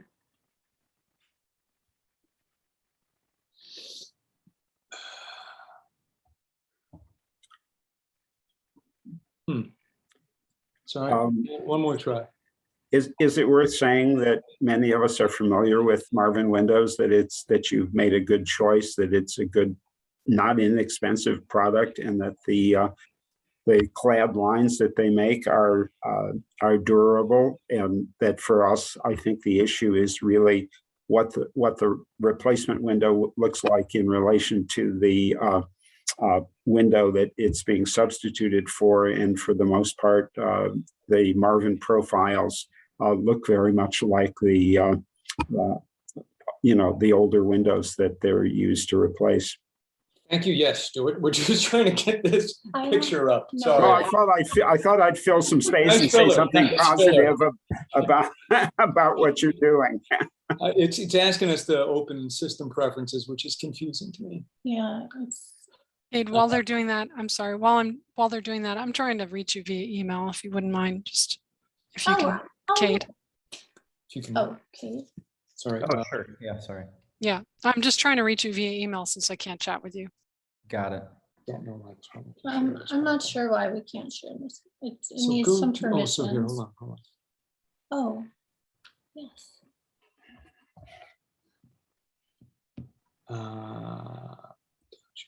I apologize. I can say this, that the windows are if it's a double casement, we're replacing it with a double casement. If it had mullions, we're replacing it with the exact same mullion pattern. If it's an awning window, we're replacing many of the only awning windows are in the basement, and then there's one on the 3rd floor. We are going to replace and they have a 3/2 pattern, the sashes on the 3 across on each sash for the basement, and for the one upstairs. And then, so we are gonna put some casements down in the basement for egress, in which case, it will look exactly the same. It's just it'll just open differently. Cause, the way the awning windows are right now, they're kind of. Yeah, so it would open useless. casement style as opposed to awning style for the egress purpose. So otherwise they match frame for frame, pane for pane. Mhm. Yeah, these lower elevations down there, sorry, yes, those would go in the center picture there. They would go from awning to sort of a case, yeah, I guess exactly to a casement style. Otherwise, everything is matched. The other big difference is that as these are proposed, they're in black. And so there's some change there. Although actually it matches the existing trim and the storm tracks around them. The white on the interior. All right. Are there other questions from the commissioners? So Mark, I don't have a question, but I know windows have obviously been a common topic that we see with applicants. So I just wanted to make kind of a statement, since these are, I think, some of the first fiberglass clad wood windows we've seen. The property is a contributing structure, but it's obviously not landmarked. And when we did the pre-review, we noticed, Kate, I believe, if you want to confirm and the applicants confirm, I think you guys have agreed to use the SDLs for the original windows that were original wood windows. You'll use the SDLs with the fiberglass. So I think there was a lot of effort to match the original configurations, but also that there are a lot of windows on this home that are not original. So it seems appropriate that a fiberglass clad would work, whereas in other applications, I think we might be a little bit more specific of what's used. Appreciate that. Thank you. Yeah, I mean, generally in the past, we've required wood windows to be replaced by wood or wood-clad windows, and that seems I agree with Susie, it's just of limited applicability in this case. Was there any member of the public who wished to speak to this? Any other discussion by the commissioners? Would someone like to make a motion to approve?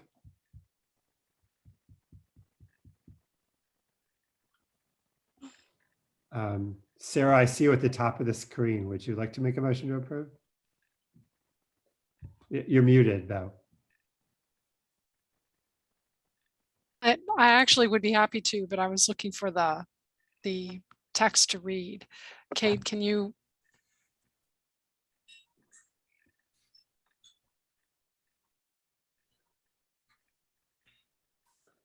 All right, so Mark, this is only the second time I've done this, so just let me know. I would like to say it that there's a motion to, I'm sorry, I'd like to make a motion, thank you, to approve the project at 1106 Judson Avenue, Lakeshore Historic District, 21 Pres-0122. Amy DeMarte, owner, applies for a certificate of appropriateness to replace existing windows of various materiality and vintages on all elevations with fiberglass windows. Do we need to say that it's fiberglass clad wood windows, or can we just say fiberglass windows? There is a big difference. It should be fiberglass clad wood windows. Mark, yes, fiberglass. Is it wood clad fiberglass windows? We don't know either. Well, I hope so, because vinyl windows have very different profiles. I'm sorry, I think the words were flipped. That's all I meant. Yeah. So it's wood clad fiberglass windows is what I'm saying, right? Right. Amy DeMarte, owner, applies for a certificate of appropriateness to replace existing windows of various materiality and vintages on all elevations with wood-clad fiberglass windows.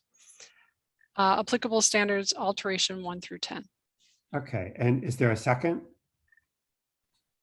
Second. Second. Yeah. All right, roll call vote. Commissioner Reinhold?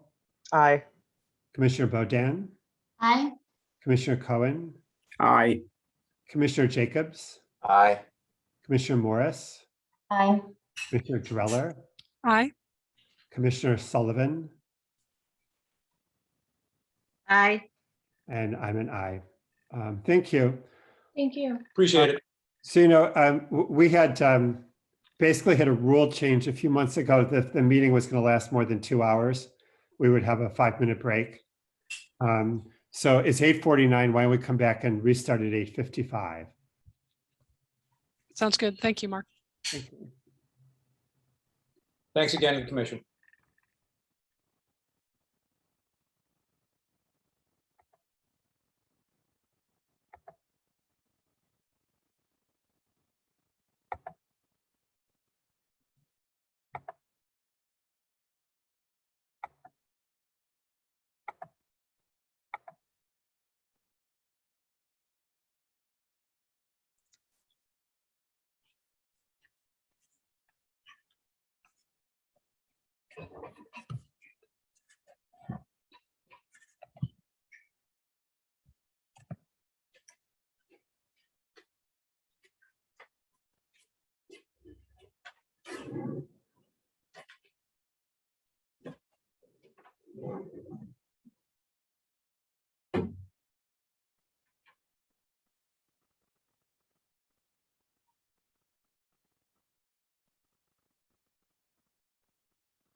All right, if everybody could come back on, I think most people are.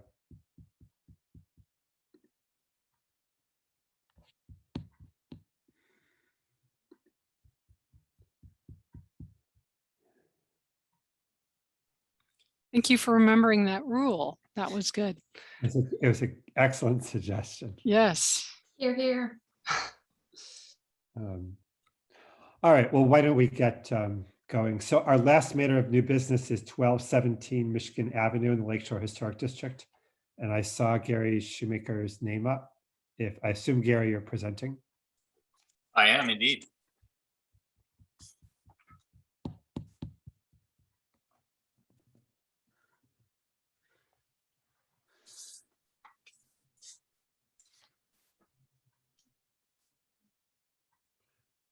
So please go ahead. All right, thank you. My name is Gary Shoemaker. I'm the architect for the project at 1217 Michigan Avenue. Our proposal here is to demolish an existing two-car garage set at the rear of the property. This is a non-original garage. We believe it's probably the second, perhaps the third garage built on that site.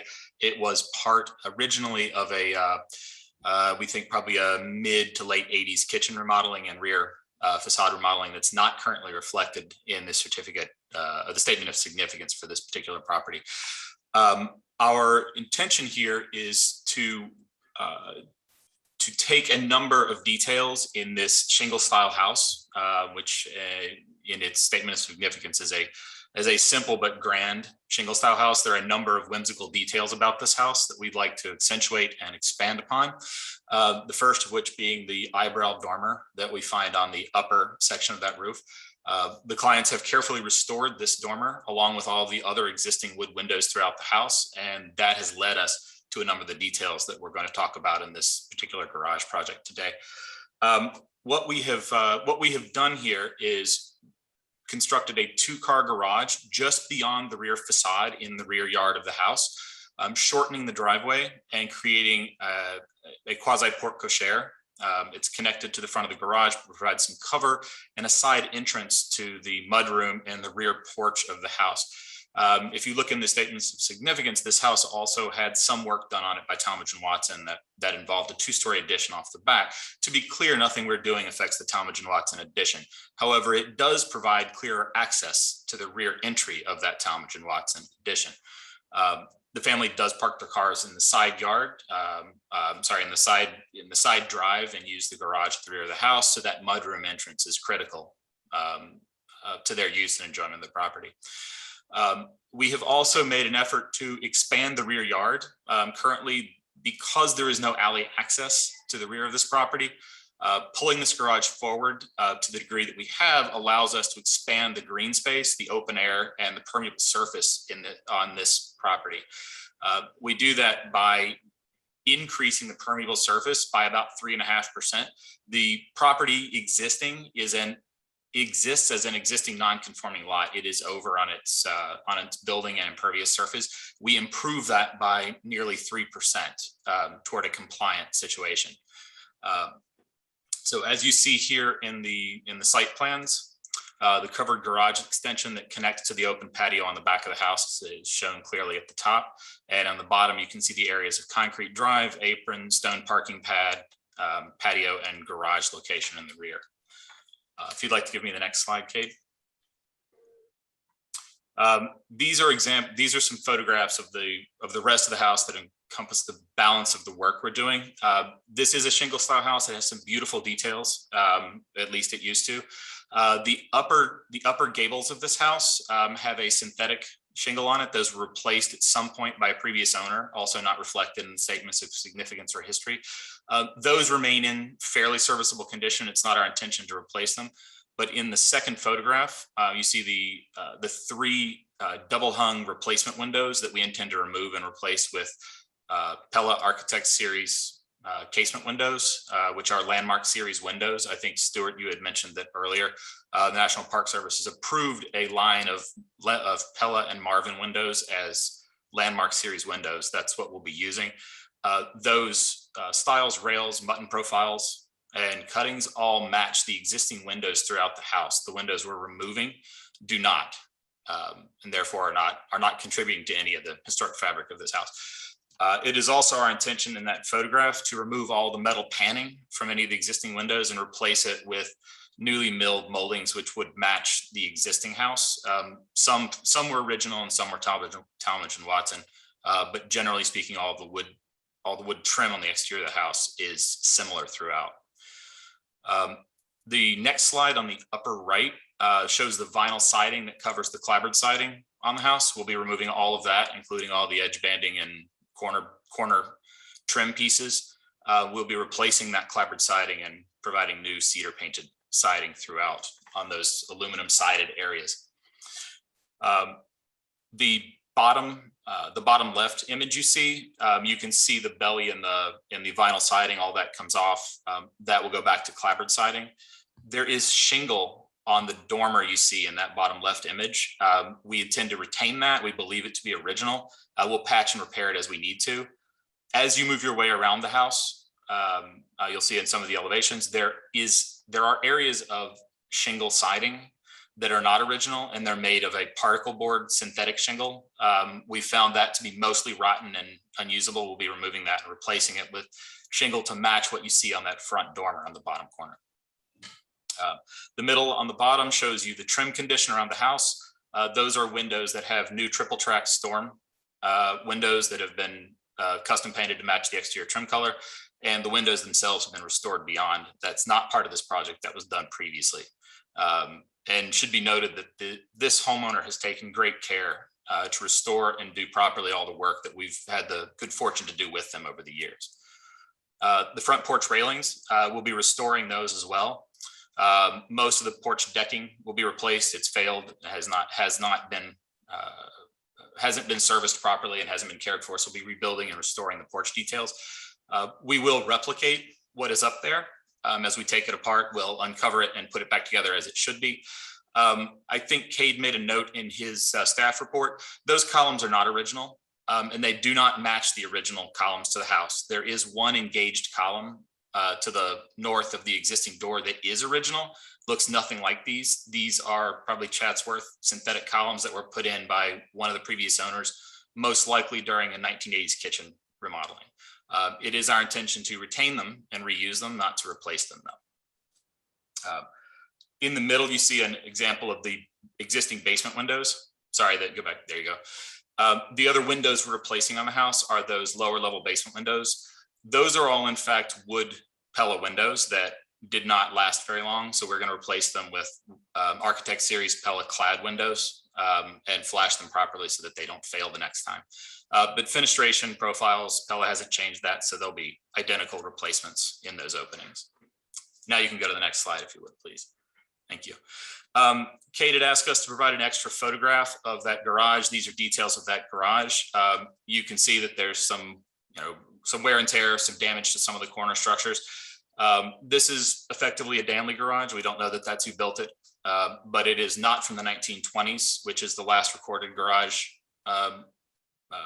note. You can tell from the slab and from the vinyl siding and from the shape of that garage that's not the case. So if there was any question, there is no intrinsic historic value to this particular garage. It's not original, nor is its shape or architectural detail have any real relationship to the existing house. So if I could have the next slide, please. Thank you. This is an enlarged site plan of the garage we're proposing. From the front views that we showed you in the photographs, there's a small 2-story addition off of the rear corner of the house. That's that low sloped roof, and the rear corner that we connect to. The low porch below where the skylights are is part of a kitchen addition that we believe was done in the 80s. It's not part of the Talmadge and Watson addition, but that particular addition did take some of the roof shapes from the front of the house. We have picked up on that roof shape and continued it around in order to create the rear yard elevation of the garage. The front facade of the garage, if you can go to the next slide for me. This is the front elevation as we just talked about. So that gives you a clearer vision of those existing dormers. If you can go to the next slide for me, please. So our existing garage takes the slope of that front porch and the transition up onto the sidewalls and creates that surface for the eyebrow dormer, which is in keeping with that large high gambrel asphalt roof in the front. What we are hoping to do as we open this up and use the porte cochere is to mimic the open porch in the depth of the front of this house. The garage and the porch, as you see it in this drawing, is foreshortened and flattened, as do most flat elevations. That garage door is set roughly 10 feet behind the rear of the house. So it is far off in the distance and in the shadow of that open porch, giving that front a more open and consistent feel, as though it might have been a wraparound porch or a true porte cochere that would have passed through and into the rear yard. I could have the next slide, please. This is a demolition elevation of the side. You see that we are removing 3 of the applied Chatsworth columns that were part of an enclosure of that side porch at one point. Previous owners had done that. I think in the statements of significance, it implies that Talmadge and Watson might have had that as an open porch. It is currently indoor space and we do not intend to return it to an open porch, but the porch underneath the low sloped roof in the rear is the entrance to the mudroom. And that in fact is what we're trying to create a new entry portico to achieve. So if you could have the next slide, please. Here you see the extent of that garage and that sloped roof. You see that we're picking up on the same slopes and the same proportions from the front of the house.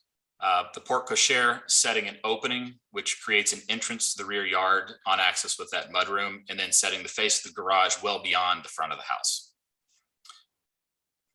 The other item to note, and you can see it reflected here, the eyebrow dormer we've created as a large barrel vault with the intent of putting a lantern in there so that we can create a dark sky lighting condition and have that feel much more like an entry porch rather than a garage in the back. Next slide, please. This is the other elevation. As I mentioned, we're replacing the lower windows. We have a number of areas of vinyl siding that need to be removed. In the rear to the left of that page where you see patch and repair shingle siding to match existing, we have found that material mostly to be a synthetic siding that has failed. That's most likely all coming off to be replaced to match the shingle siding throughout the rest of the house, which we believe to be original. So matching the thickness, the exposure, and the shape and style of those shingles will be our goal. The upper section where it's indicated as existing siding, where the archtop demi-lune window exists, that is that synthetic, that's the same synthetic shingle that we see on the south side of the building. We do not believe that to be original, but it is in serviceable condition. It's not our intention to change it right now. So If I could have the next slide, please. This is just an elevation indicating the windows that we're placing along the bottom. The previous was the demolition elevation. Next slide, please. This is an enlarged view of that garage facade. As I mentioned, we've taken a number of details from the house that we've found interesting and that are important to the client. The notion of tapering the columns and shaping the shingles that wrap those columns, accentuating the stone columns and bases that exist on the front porch are important to us. That carries around from the front, although it's far in the distance. It does wrap around the base of the house consistently and ties both the original house and the Talmadge and Watson addition together. We are creating a wood spandrel panel above the garage, again, with the idea that we're creating a lighted clerestory, let's call it, inside that porte cochere, so that we can then break down that screen wall and have the open front facade of that porte cochere be the primary element seen from the street and minimize the view of the garage in the distance. If I could have the next slide, please. Again, an enlarged view of that so you can see how that moves along the side. Again, open on two sides, and then with the opening into the rear yard and under the covered porch to enter the mudroom. The next slide, please. Rendering showing the example of how the shingles and the textures of that house are replicated and carried through. You'll notice that on the top edge, the leading edge of the roof as it comes up, we've created a copper parapet. That is also in keeping with the copper transition between the asphalt and the siding on the front facade of the house. So again, that datum follows through the house. We've created a number of horizontal cues that tie this together. The other reason for this parapet is that we have created a green roof on top of this, so that one, we can begin to absorb a little bit more water, provide some more reflectivity, keep this garage a little cooler, and for the height of the building next door, provide something other than a roof for them to look down on into this backyard. If I could have the next slide, please. Again, a view showing the openness of that porte cochere and how it would have both visual and physical access to that rear yard, activating the access to that mudroom space in the back. And you can see that two-story space with the flat roof adjacent to it. While that part of that may have been part of the Talmadge and Watson addition, it's every indication that that volume was not part of Talmadge and Watson's original addition. It was part of a subsequent modification of the house. We could have the next slide, please. Here's an aerial view showing the proximity of the garage to the front of the house. As I mentioned before, our goal is to push this to the back and allow it to read as a porte cochere and a side entrance to the house, not as something pushed to the front of the house. You can also see the extent of that green roof above.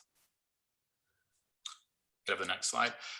We've provided the window specs, but I think Stuart mentioned earlier, you guys are pretty familiar with those. So I also want to mention we did have an opportunity to read a number of statements that were provided by some of the neighbors who were concerned about this. One of the statements was made about the quality of the tree. We did have our arborist come and visit. They have determined, and they'll provide a document. I've already forwarded Cade the information on this. That is not a healthy tree. It's not a safe tree. It is clear that that tree has been struck by lightning at least once in its life. There is a 20-foot tall infraction down one of the stems of that tree, which is hollow on the inside, meaning it's failed. There is a 4-foot scar in the second of 3 bifurcated trunks off of that tree that is also hollowed out and showing signs of weakness. And a number of the main limbs on that tree that provide the majority of the canopy on that tree are all coming off of the 20-foot scar on the side of that tree. Nels Johnson's arborist has indicated that in his opinion, that tree should be removed. It's a safety hazard. So it is our intention to remove that tree. Is that, I'm sorry, is that letter available for view now, or? I forwarded it to Cade. You should have a copy of that. I didn't send it to you, Mark, but I can. He does indicate what what Gary says. It's basically a safety concern, and he recommends removal of the tree with relative immediacy. Okay. All right. Are there questions first we'll do questions by commissioners and then turn to public comment. Are there questions by commissioners on the project?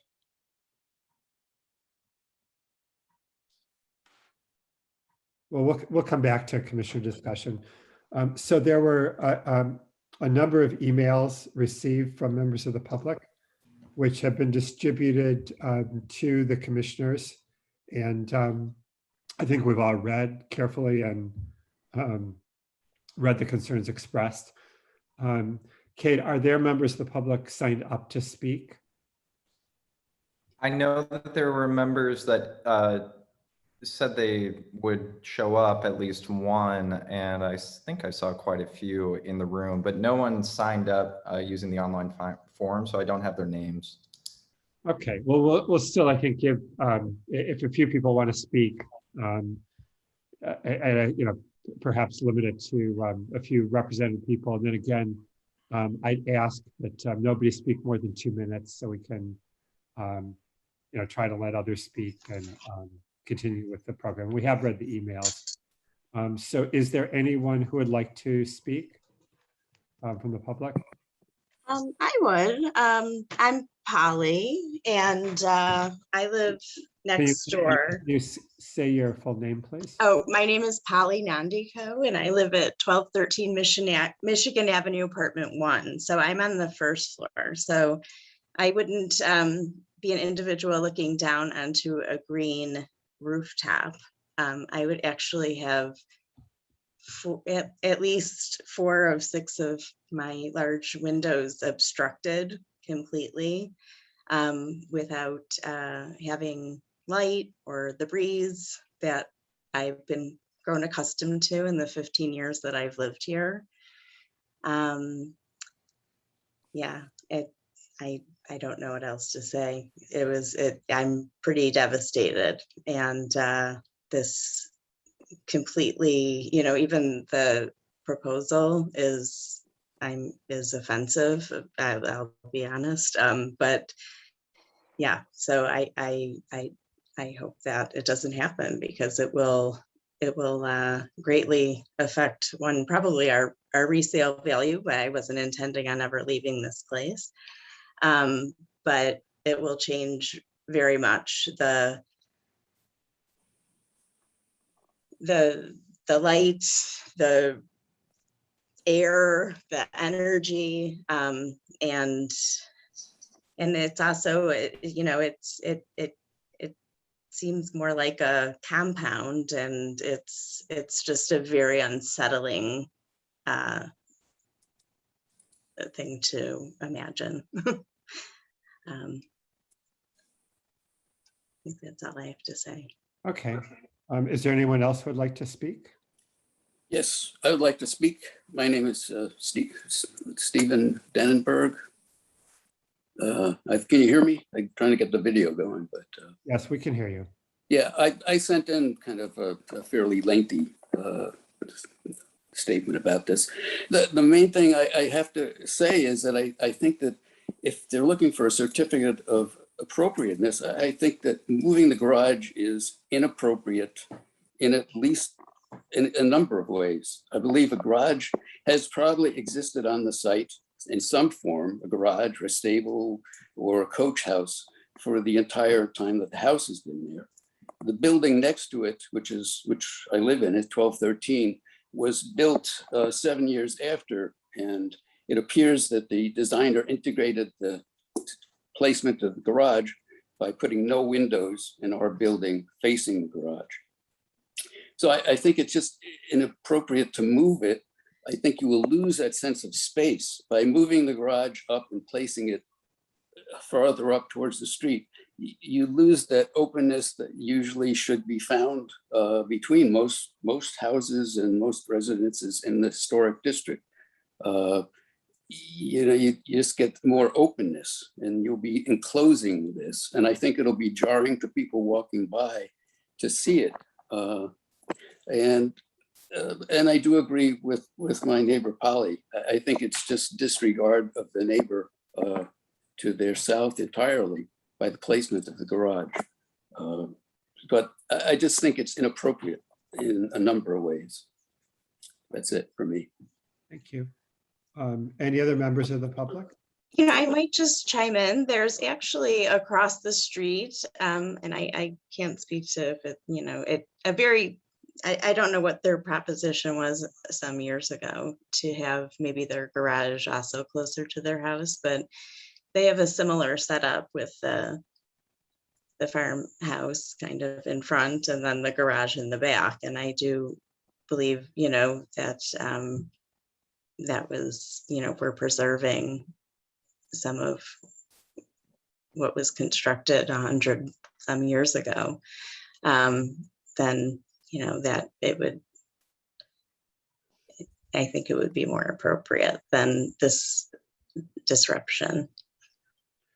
I mean, just informationally, the people across the street applied for and received approval to move a garage up to basically the rear of their house. Also, they haven't built the project yet, but the city did approve that actually.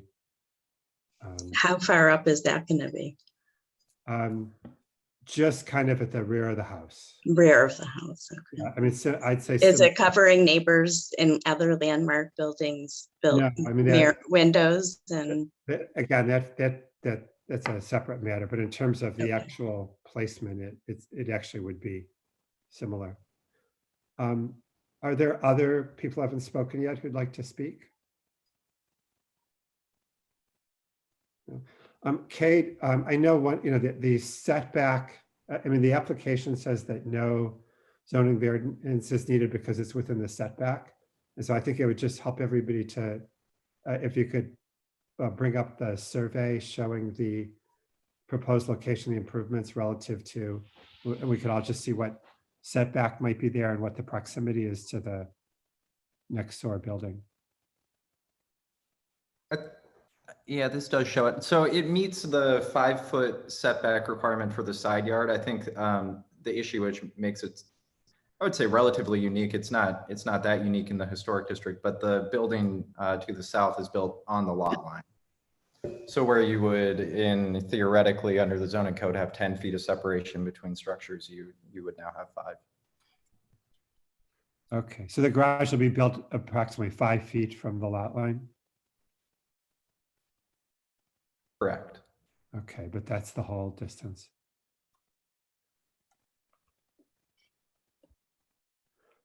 All right, is there discussion by commissioners? Yeah, I'll say something about it.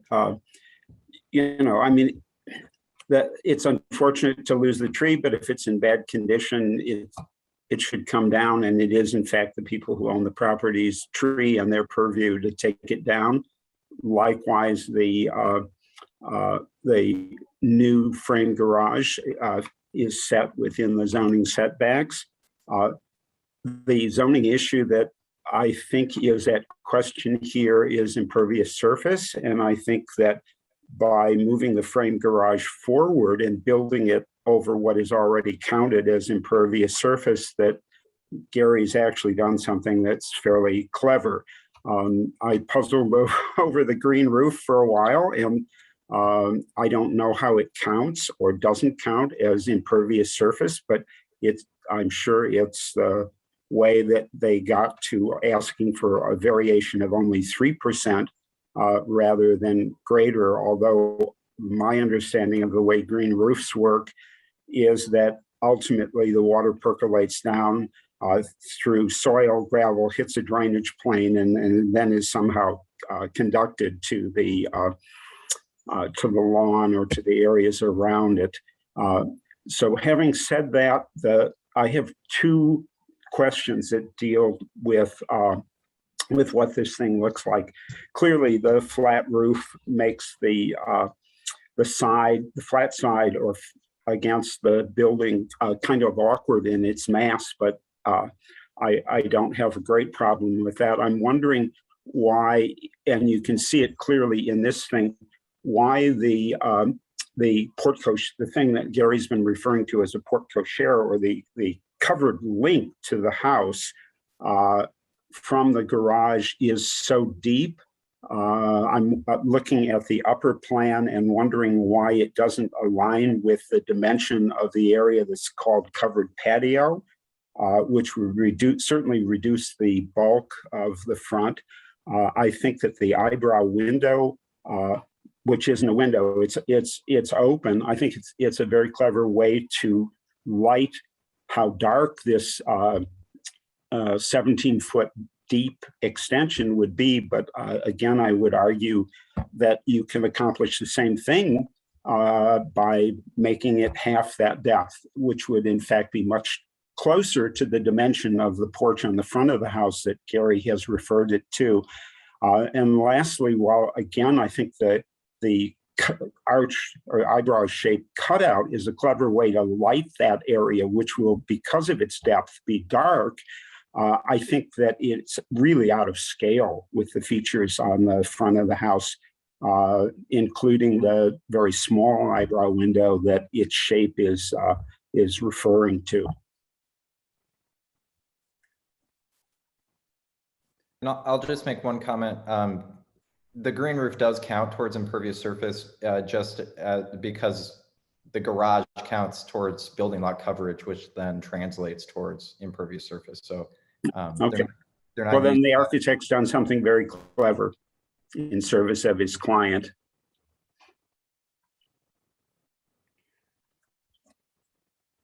Other comments or questions from commissioners? Hey, could we go back to the image that shows the garage next to the house? That one. That the front elevation. That one. So I was walking around here today and I was looking at how vertical this house looks. It's very it's much more vertical in person when you're there. It rises very steeply, and so many of the details kind of accentuate that. And my fear with moving the garage forward is that we're going to effectively add, say, 50% more horizontality. And the effect of wrapping around the porch even actually accentuates that. It really makes this almost feel like a square kind of massing. And I'm not sure that that's in keeping with what this house is trying to be. Bringing the, I just don't see the justification for bringing the garage forward.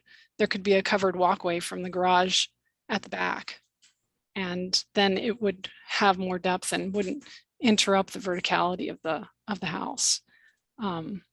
So that was my main thought when I was looking at it, standing there in front of the house.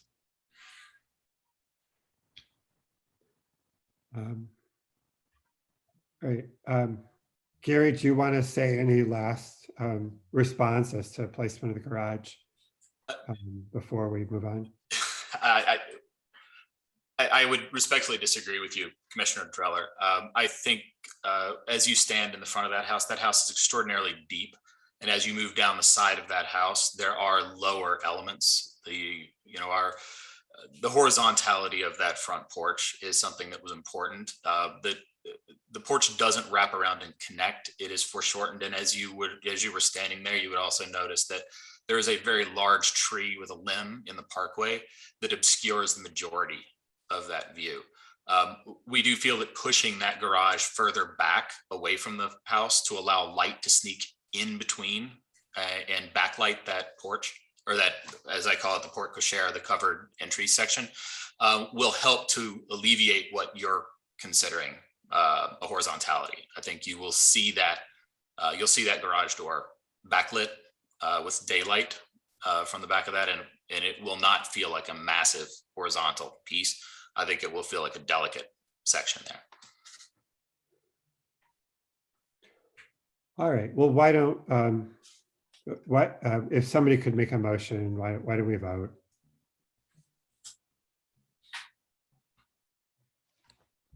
I'll do it. with respect to 1217 Michigan Avenue, Lakeshore Historic District, landmark, I'd like to make a motion to issue a certificate of appropriateness to demolish the existing detached two-car frame garage, construct a new attached garage at the subject property southeast rear volume, replace 3 non-original vinyl windows on the north and south elevations, attic and basement levels, replace existing vinyl siding on the north and south elevations with wood clapboard siding, replace the existing window trim to match original conditions, and construct a new permeable concrete driveway. Applicable standards: demolition 1 through 5, alteration 1 through 10, construction 1 through 8, and 10 through 15. Second. Second. Okay, thank you. All right, our roll call vote. Commissioner Reinhold, Nay. Commissioner Bodan, No. Commissioner Cohen, Well, I'd like to see some modifications made, so I guess I'll vote nay, but in principle, I, approve most of the design. Commissioner Jacobs. That was an A. Yeah. Commissioner Jacobs, Aye. Commissioner Morris, Aye. Commissioner Dreller, Nay. Commissioner Sullivan, Nay. and I'm an aye. All right, so I didn't quite count, but I assume it didn't pass.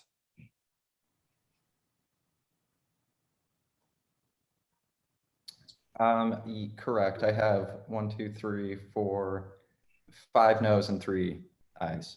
I thought, okay. All right. Chairman Simon, Yeah. I would like a reading of the standards that are not met so that we can respond to this. And specific standards, please. Thank you.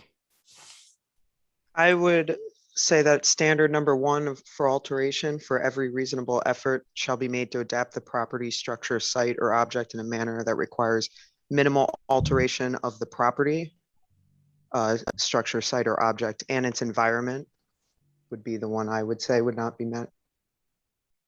That's the one I. Clarification, the commission needs to give us a reason why it's not met, please. Yeah, Gary, I don't think we're required to give you a reason on the spot. I think when we write up the motion, we have to document it. We don't have the standards in front of us for discussion or consideration, but I think you're right. We have to include that in the report. Chairman Simon, that would be unfair to the applicant. We would, as Commissioner Wynn, or as Alderman Wynn reiterated to this commission some years ago under a similar situation, a full denial without information provided to the applicant to be able to come back and rectify this is unfair to the applicant, is it not? You're misunderstanding. I think we have to provide you a written report which includes identification of standards not met. I'm just saying we don't have to do it off the cuff on this meeting without any, without the opportunity to review this, exactly which standards aren't met. That's the point of the meeting, Chairman Simon.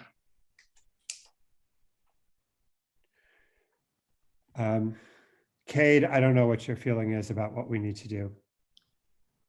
I think I can review the rules. I think it says that we have to provide findings of fact within 5 business days, but I can double check quickly. Okay, I mean, I think we can do so within 5 business days. I mean, Mark, I think I would just like to reiterate the comments that Stuart made earlier too, that I do believe that the port co-chair is a little too long. It moves everything forward. It creates a massing that doesn't minimally disturb or alter that property and that environment. I think that there could be alterations that reduce the port co-chair, reduce how much it connects into the home and this mass and scale of that structure. I agree. I agree with those comments. The standards that that that bothered me were both the alteration one that's already been referenced, and then the construction, the number 5 and 10, I believe it is, the rhythm and spacing of structures on streets and the scale of the structure being compatible with the property structure sites ways. I believe that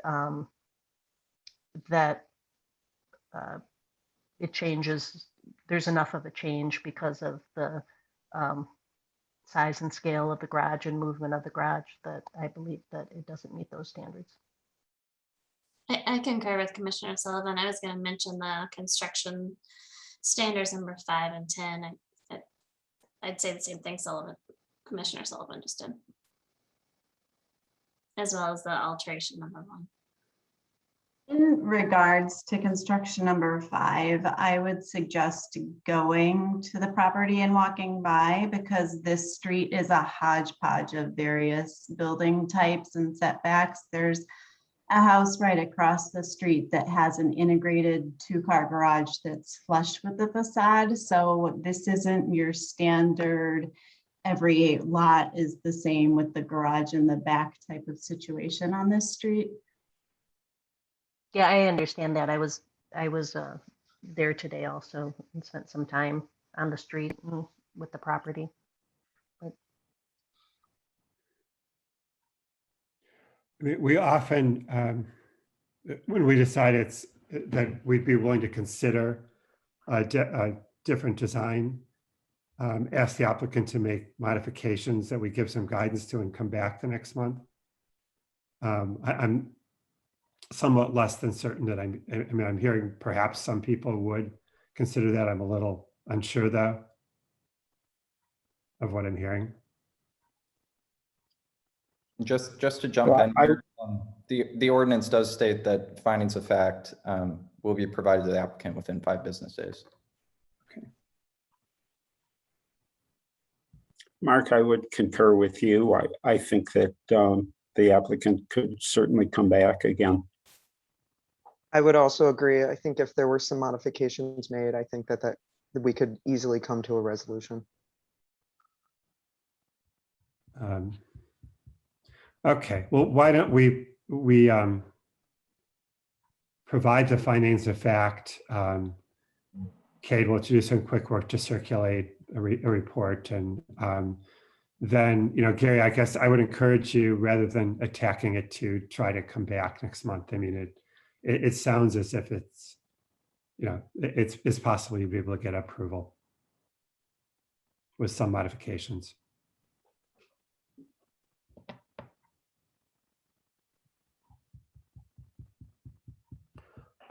Okay, thank you.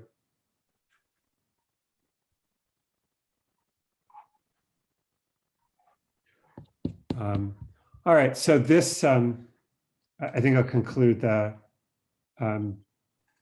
business of the commission. We'll ask, I think, members of the public to leave, and we'll turn to just routine matters of minutes and rules.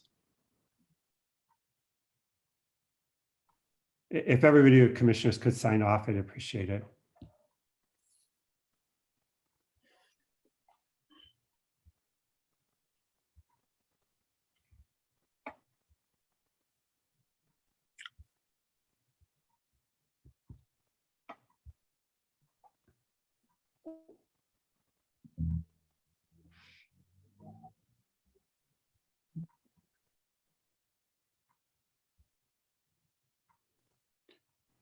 Gary, could you sign off, please? Thank you.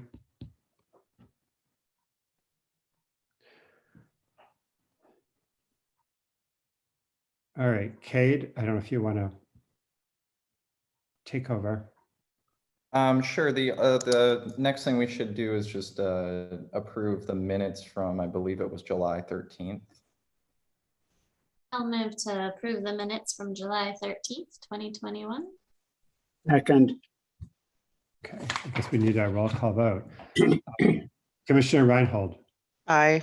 Commissioner Bodan. Aye. Commissioner Cohen. Aye. Commissioner Jacobs. Aye. Commissioner Morris. Jane absent. Commissioner Dreller. Aye. Commissioner Sullivan, Aye. and I'm an aye. Okay, and then I think the only other, well, I guess there can be two things, but the next thing I'd like to discuss is if there's any interest in, I believe it can be up to 4, but 3 might be a more ideal number of commissioners to form a subcommittee to work on putting together a work plan. And in the past, I've reviewed some of the work plans that the commission has put together, and they've basically been 1 year at a time. And I think it may be beneficial to have more of a long-term planning process where we at least look maybe 5 years in advance and try to identify some clear goals, objectives, and then specific initiatives that can be undertaken and try to give a timeline to those. So I'm not asking necessarily for us to take a deep dive into that right now, but I was wondering if there's anyone right now who's interested in that. And if not, you can feel free to email me at any time if you're interested. So I'd be interested in doing it, but I don't have enough experience to sort of run it. I'd be a junior member of this group. Fresh perspective. Is this a wish list that we're putting together? I mean, I think we can look at it being a wish list. We can look at something for 5 to 10 years out. I just think the idea behind it is that there should be some kind of targeted implementation effort, long-term framework plan for the work that the commission does, and not that you have to achieve all of that. But even as commissioners drop off after terms, that ones that come on continue that work that was agreed upon and build on that body of work. And that we try to identify some initiatives that are outside of typical resource management. I know that's what we spend a lot of time on, but I think there are some pretty significant opportunities as well as some challenges that the preservation program and preservation in general face. And I think we should try to attack some of those in a strategic way. I think the emphasis is more things like outreach. Sure, yeah. Community relations, relations with city council. I think those would be more the emphasis rather than trying to expand the projects we review. Correct. Yeah. Yeah, it wouldn't be an expansion of resource management necessarily, but it may be, like you said, education and advocacy efforts. It might be some survey and documentation efforts that we try to undertake. But we don't have to develop that right now, obviously. I also don't think we have to have a chair of the subcommittee necessarily. It can just be a group of interested members that can come to some agreement and then report back to the full body. Okay. Okay, Kate, you'd be part of that process as well? Yeah, I would. Mm-hmm. Oh, okay, I'd be interested. Yeah, I can help contribute. Yeah. Okay. Great. Kate, the cases that we reviewed tonight bring up a question that I would have. The elevator addition to the landmark house, I feel in no way deserved a certificate of appropriateness, although I think perhaps we simply need an alternate, which is a certificate of approval. As I tried to point out, I think that the owner should have the right to add that elevator. The presentation was the worst I think I've ever seen before this commission. The argument was verbose, and basically the Cooperts was saying that the house, because it had no coherence to it, didn't matter, that you just stuck some hardy board piece of shit onto the side of it. Why do we care, since it's not permanent anyway? But we know $100,000 worth of construction added to a house is going to probably be permanent for a very long time.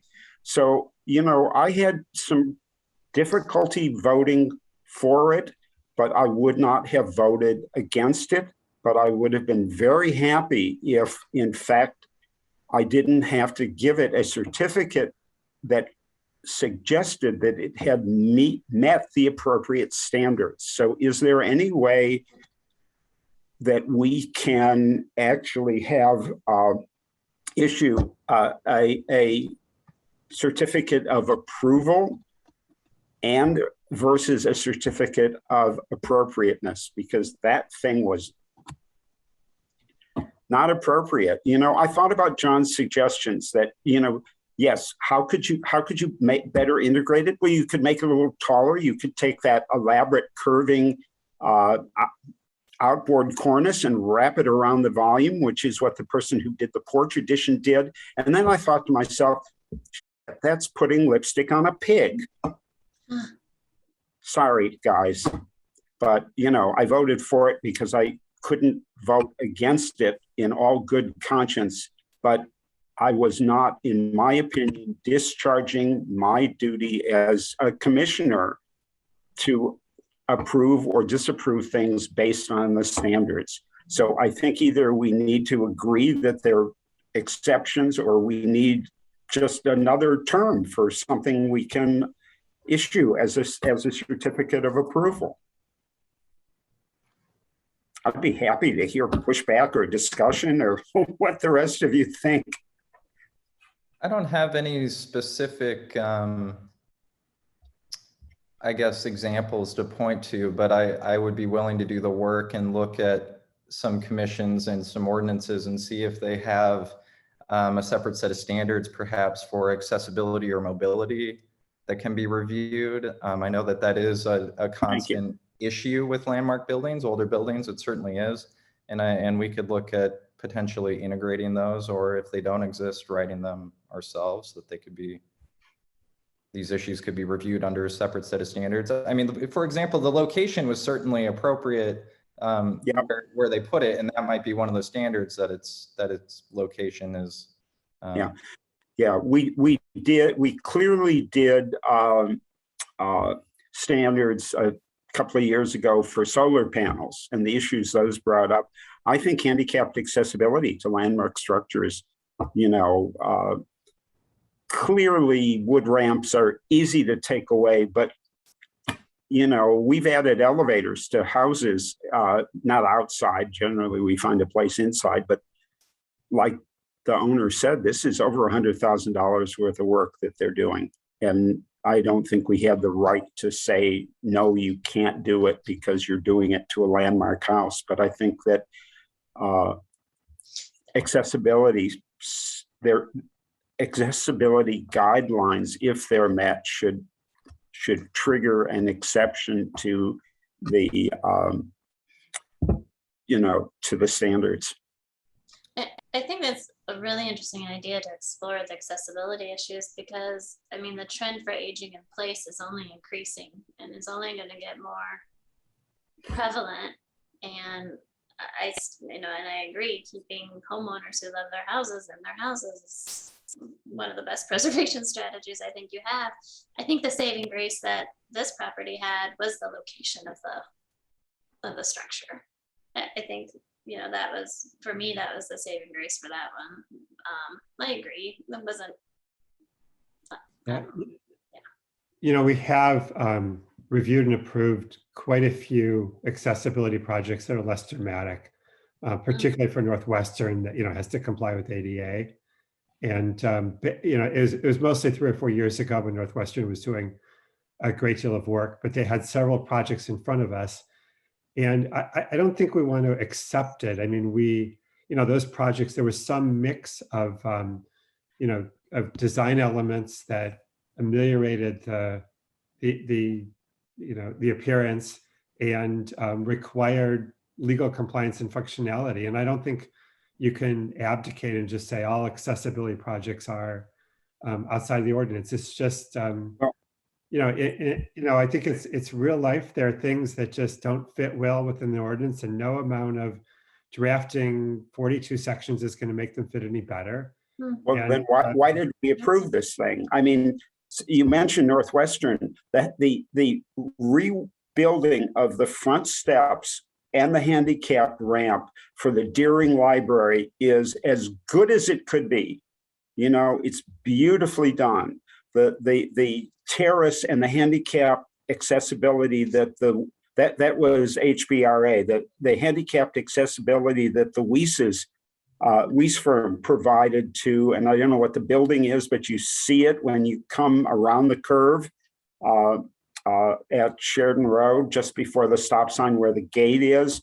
I mean, that's just beautifully done. Granted, they're expensive, but are we then saying alternately that there's no reason why it can't be beautifully done? Well, I mean, I could imagine spending an extra $100,000 in doing that tower, configuring it so that it didn't look like a bump glommed onto the side of the building, and doing it in stone and running a cornice around it. But that would, in a sense, have been a disservice to the owners. Yeah, I mean, we have to make those decisions about what we're willing to make people to spend, but I don't think we want accessibility simply to be exempt from our ordinance. It's just a reality that there are financial issues and people issues in every project, and this one was particularly jarring. I agree, but you're not going to have a whole separate ordinance to deal with it. Okay, then can we simply have a certificate of approval, which has a different name than a certificate of appropriateness, that gets somebody through the building department? The legal structure for the certificates is all written up in the ordinance, which we worked on and rewrote a few years ago. That's pretty closely modeled on other ordinances. And obviously, if you want to look at, Kate was talking about looking at other ordinances for ideas of other structures. I think it may not be the time to redo our preservation ordinance, given a lot of the political, issues right now. But obviously we can always consider it if there's some other way of doing it. But you're not going to have a separate section of the ordinance to deal with every real world problem that's going to come up, and they come up frequently, and some of them just don't fit very well. It would basically act as a variance vehicle in scenarios of hardship. If you meet certain criteria, it allows us to give it this other designation. And I like the suggestion, Stuart, and the complexities in terms of the ordinance and all that. I don't have much to say on that, but none of us are happy with what we approved tonight. I think I may have misspoke, Mark. I think I didn't mean like rewriting the ordinance necessarily, but I think having a separate set of guidelines or preferred, treatment methods like that applicants could see up front, I think could be helpful. One of the things that I got tripped up on during our discussion was when it moved towards whether it's permanent or readily removable.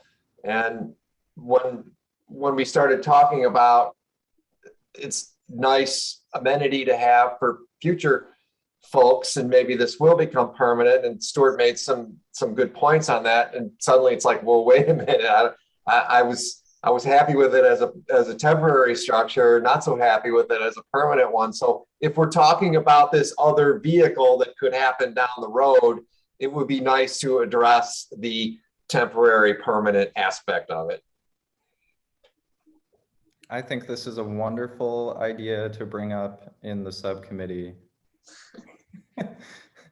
And we can discuss, and maybe it's maybe this is a 10-year long-term timeline, I'm not sure. But I think Beth makes a good point that they're becoming more and more prevalent as people want to age in place and stay in these homes that they've lived in for 30, 40, 50 years.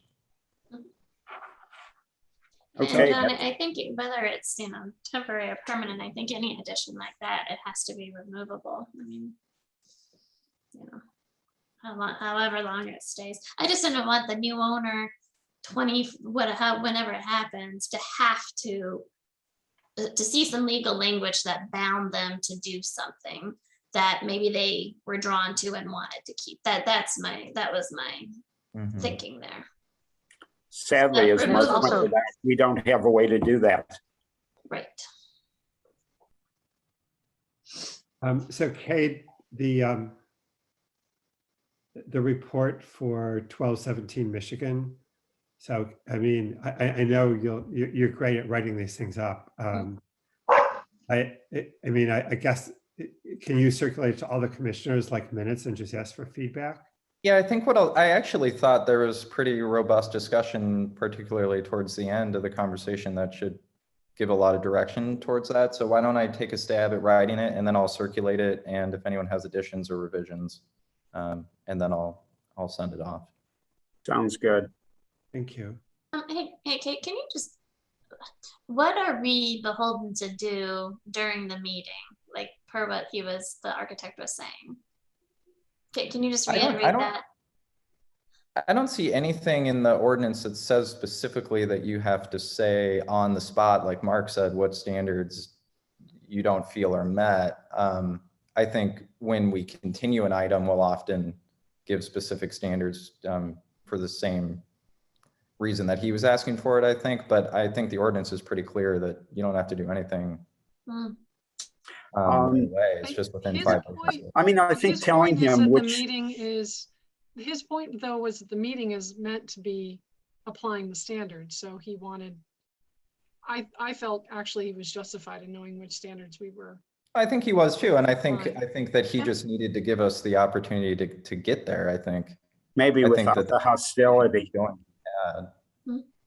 What And I did you think we say? did identify quite a few of the standards. What did I say, or what did Cade say? Stuart, what did you? I you just said it would have been nice without the hostility, because I agree we should tell him which standards we felt weren't met, and we should give him a recap of the suggestions that were made.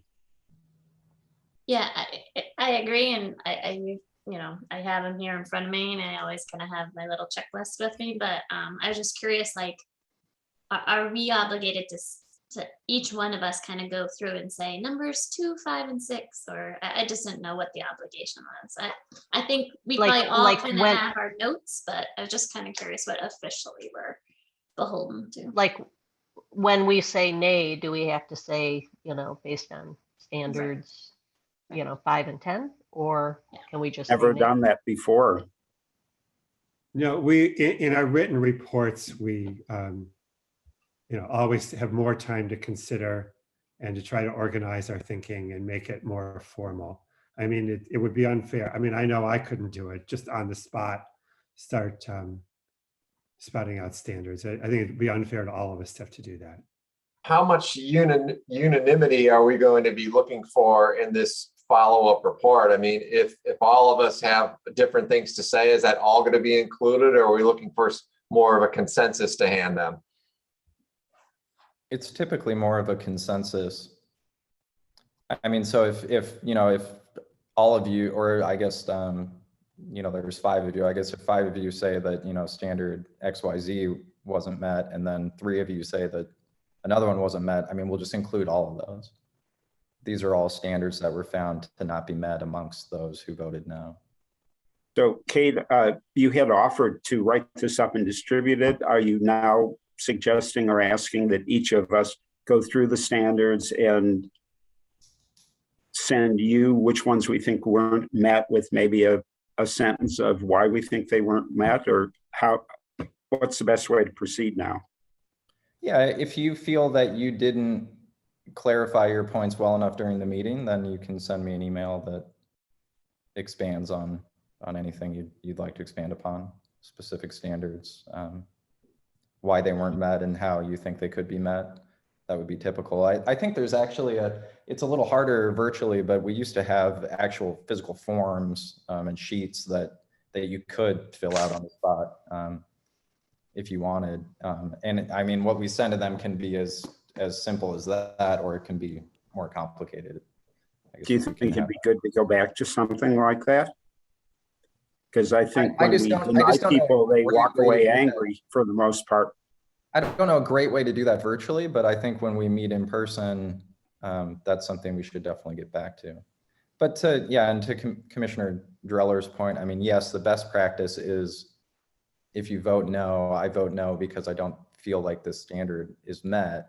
But then, you know, like Mark said, you don't necessarily have to do that, even though it's the best practice, because it may be unrealistic to, you know, I don't think it meets the standards for these various reasons, but you know, I'm not going to review all 37 standards and pinpoint the exact ones right now, especially when there's other business to conduct.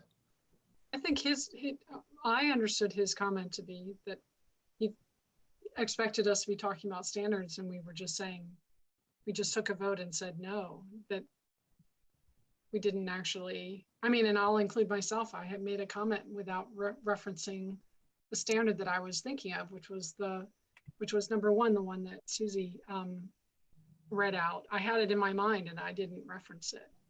So maybe we just are a little bit more careful referencing in the discussion section. During the discussion, yeah. Yeah, good point. That's how I understood his comment. I mean, well, I think it ultimately, you know, that's what the whole ordinance and what, like, any time that we say no or yes, for that matter, it has to be, we have to be able to follow up with, you know, substantiated by these standards. Well, it would, so, oh, sorry, Alexa. No, so, you know, and so I agree that ideally, you know, it's not always possible, but ideally, if you know, if you're thinking of a couple standards, or I often will try, like if there's something egregious, you know, prior to coming to the meeting or whatever.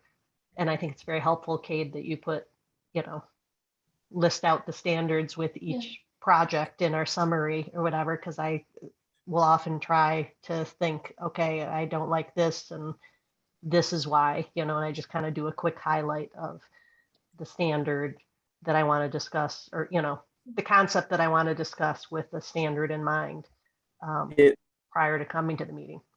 It would be more difficult, but, you know, on some occasions when I voted, I've felt a need to qualify my vote. What does anybody think, since we're supposed to be helpful to the applicants, that when Mark calls the vote, if we said, nay, I don't feel that standards 1, 3, and 7 have been met?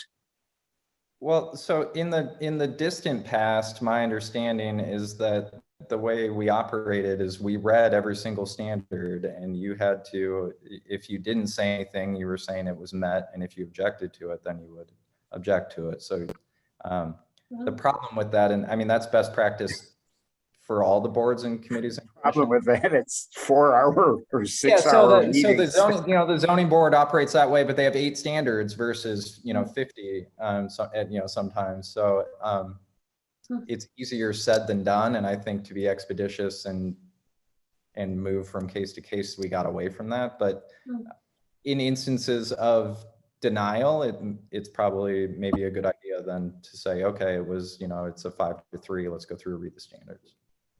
Yeah, you know, before the pandemic, Carlos would always pass out, you know, you know, Susie and Beth remember, actually colored sheets for each of the standards. Yeah. And, yeah, I mean, you got them in each staff memo, but I do think we should, I mean, I know just with the virtual meetings, it's hard to have too many things on too many screens. We really probably should return to having all of them physically in front of us, so we can be looking and more mindful as we're doing it and try to adhere to the standards. Stuart, I don't think making a qualifying statement to kind of limit your vote is a good idea. I mean, I think you're obligated to vote yes or no. And then if we have suggestions for the applicant about how, you know, we would consider approving, I think that is to be a separate matter. We can't, I mean, our votes are, the only votes we're permitted to do are yes or no. Well, when I'm on, if I have a say on the committee for what things we want to do in the future, you know, I think maybe the ability, if one wanted to qualify a vote might be useful. It would communicate something, certainly to the applicant. It would be useful in the scenario of my yay vote on that, because I didn't love everything about it, and there were things that could have been better, but I felt that it didn't, I still felt that it rose to the level of the standards for me. But in this follow-up report, I don't want to be the one who's saying it meets all these when there are areas of improvement I would like to chime in on. So that I get the legal aspect of we're supposed to say yay or nay, and it is hard, and I'm biting my tongue in a lot of scenarios to not throw out some more suggestions for sure. But I get where Stuart's coming from. I don't think the yays have to necessarily support it. People are usually happy with the yays. We don't get attacked for those. No, that's still a Well, can a yay vote in this scenario still say that it would increase your strength in these areas if you did A, B, and C? Sure. Okay.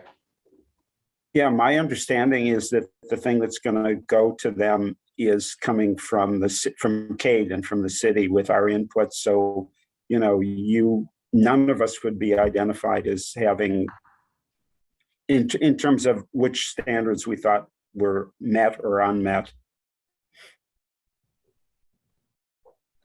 Kate, I have a quick question. In the past, we would have probably continued that and asked them to do some revisions. I know that we've been trying to steer away from doing that, but I have a feeling that Gary probably would have appreciated it if that was an option. Is that something we still want to steer away from? I think in this instance, you could have continued it. It's my understanding that you can always make a motion to reconsider too. So you could have denied it and then reconsidered it. So if he comes back next time, does he have to open up a whole nother application, or can he just submit it with modifications? Since he was denied, I'll issue him a new application number and it'll have to be renoticed. Those are the only other requirements, but other than that, it would be very similar to just a continuance. I'm thinking back to that house that had all the weird roof forms. It was a few months ago. We couldn't quite make out what was going on. And we asked them to come back, and the next month it was much clearer. So I wonder if that might have been, that's what you're talking about, Susie? Yeah, I mean, I don't know if Gary would have changed it. He might have wanted us to vote on it regardless, but I think yes. The one thing I think we probably could have done, and that I maybe should have done, is we should have maybe asked him. I mean, Stuart, I think you kind of hit the key points that I had concerns with, but maybe we should have been clear and asked him if he'd be willing to revise it, as opposed to, and then if he wants us to go for a vote, then we go for a vote. We've done that in the past, but I think we've been trying to steer away from continuing applications. I think that would have been a better approach. I think there just wasn't a full discussion or support, other input after Stuart's comments that really emphasized people's negatives. And I think that it was clear that that was a little bit frustrating to him.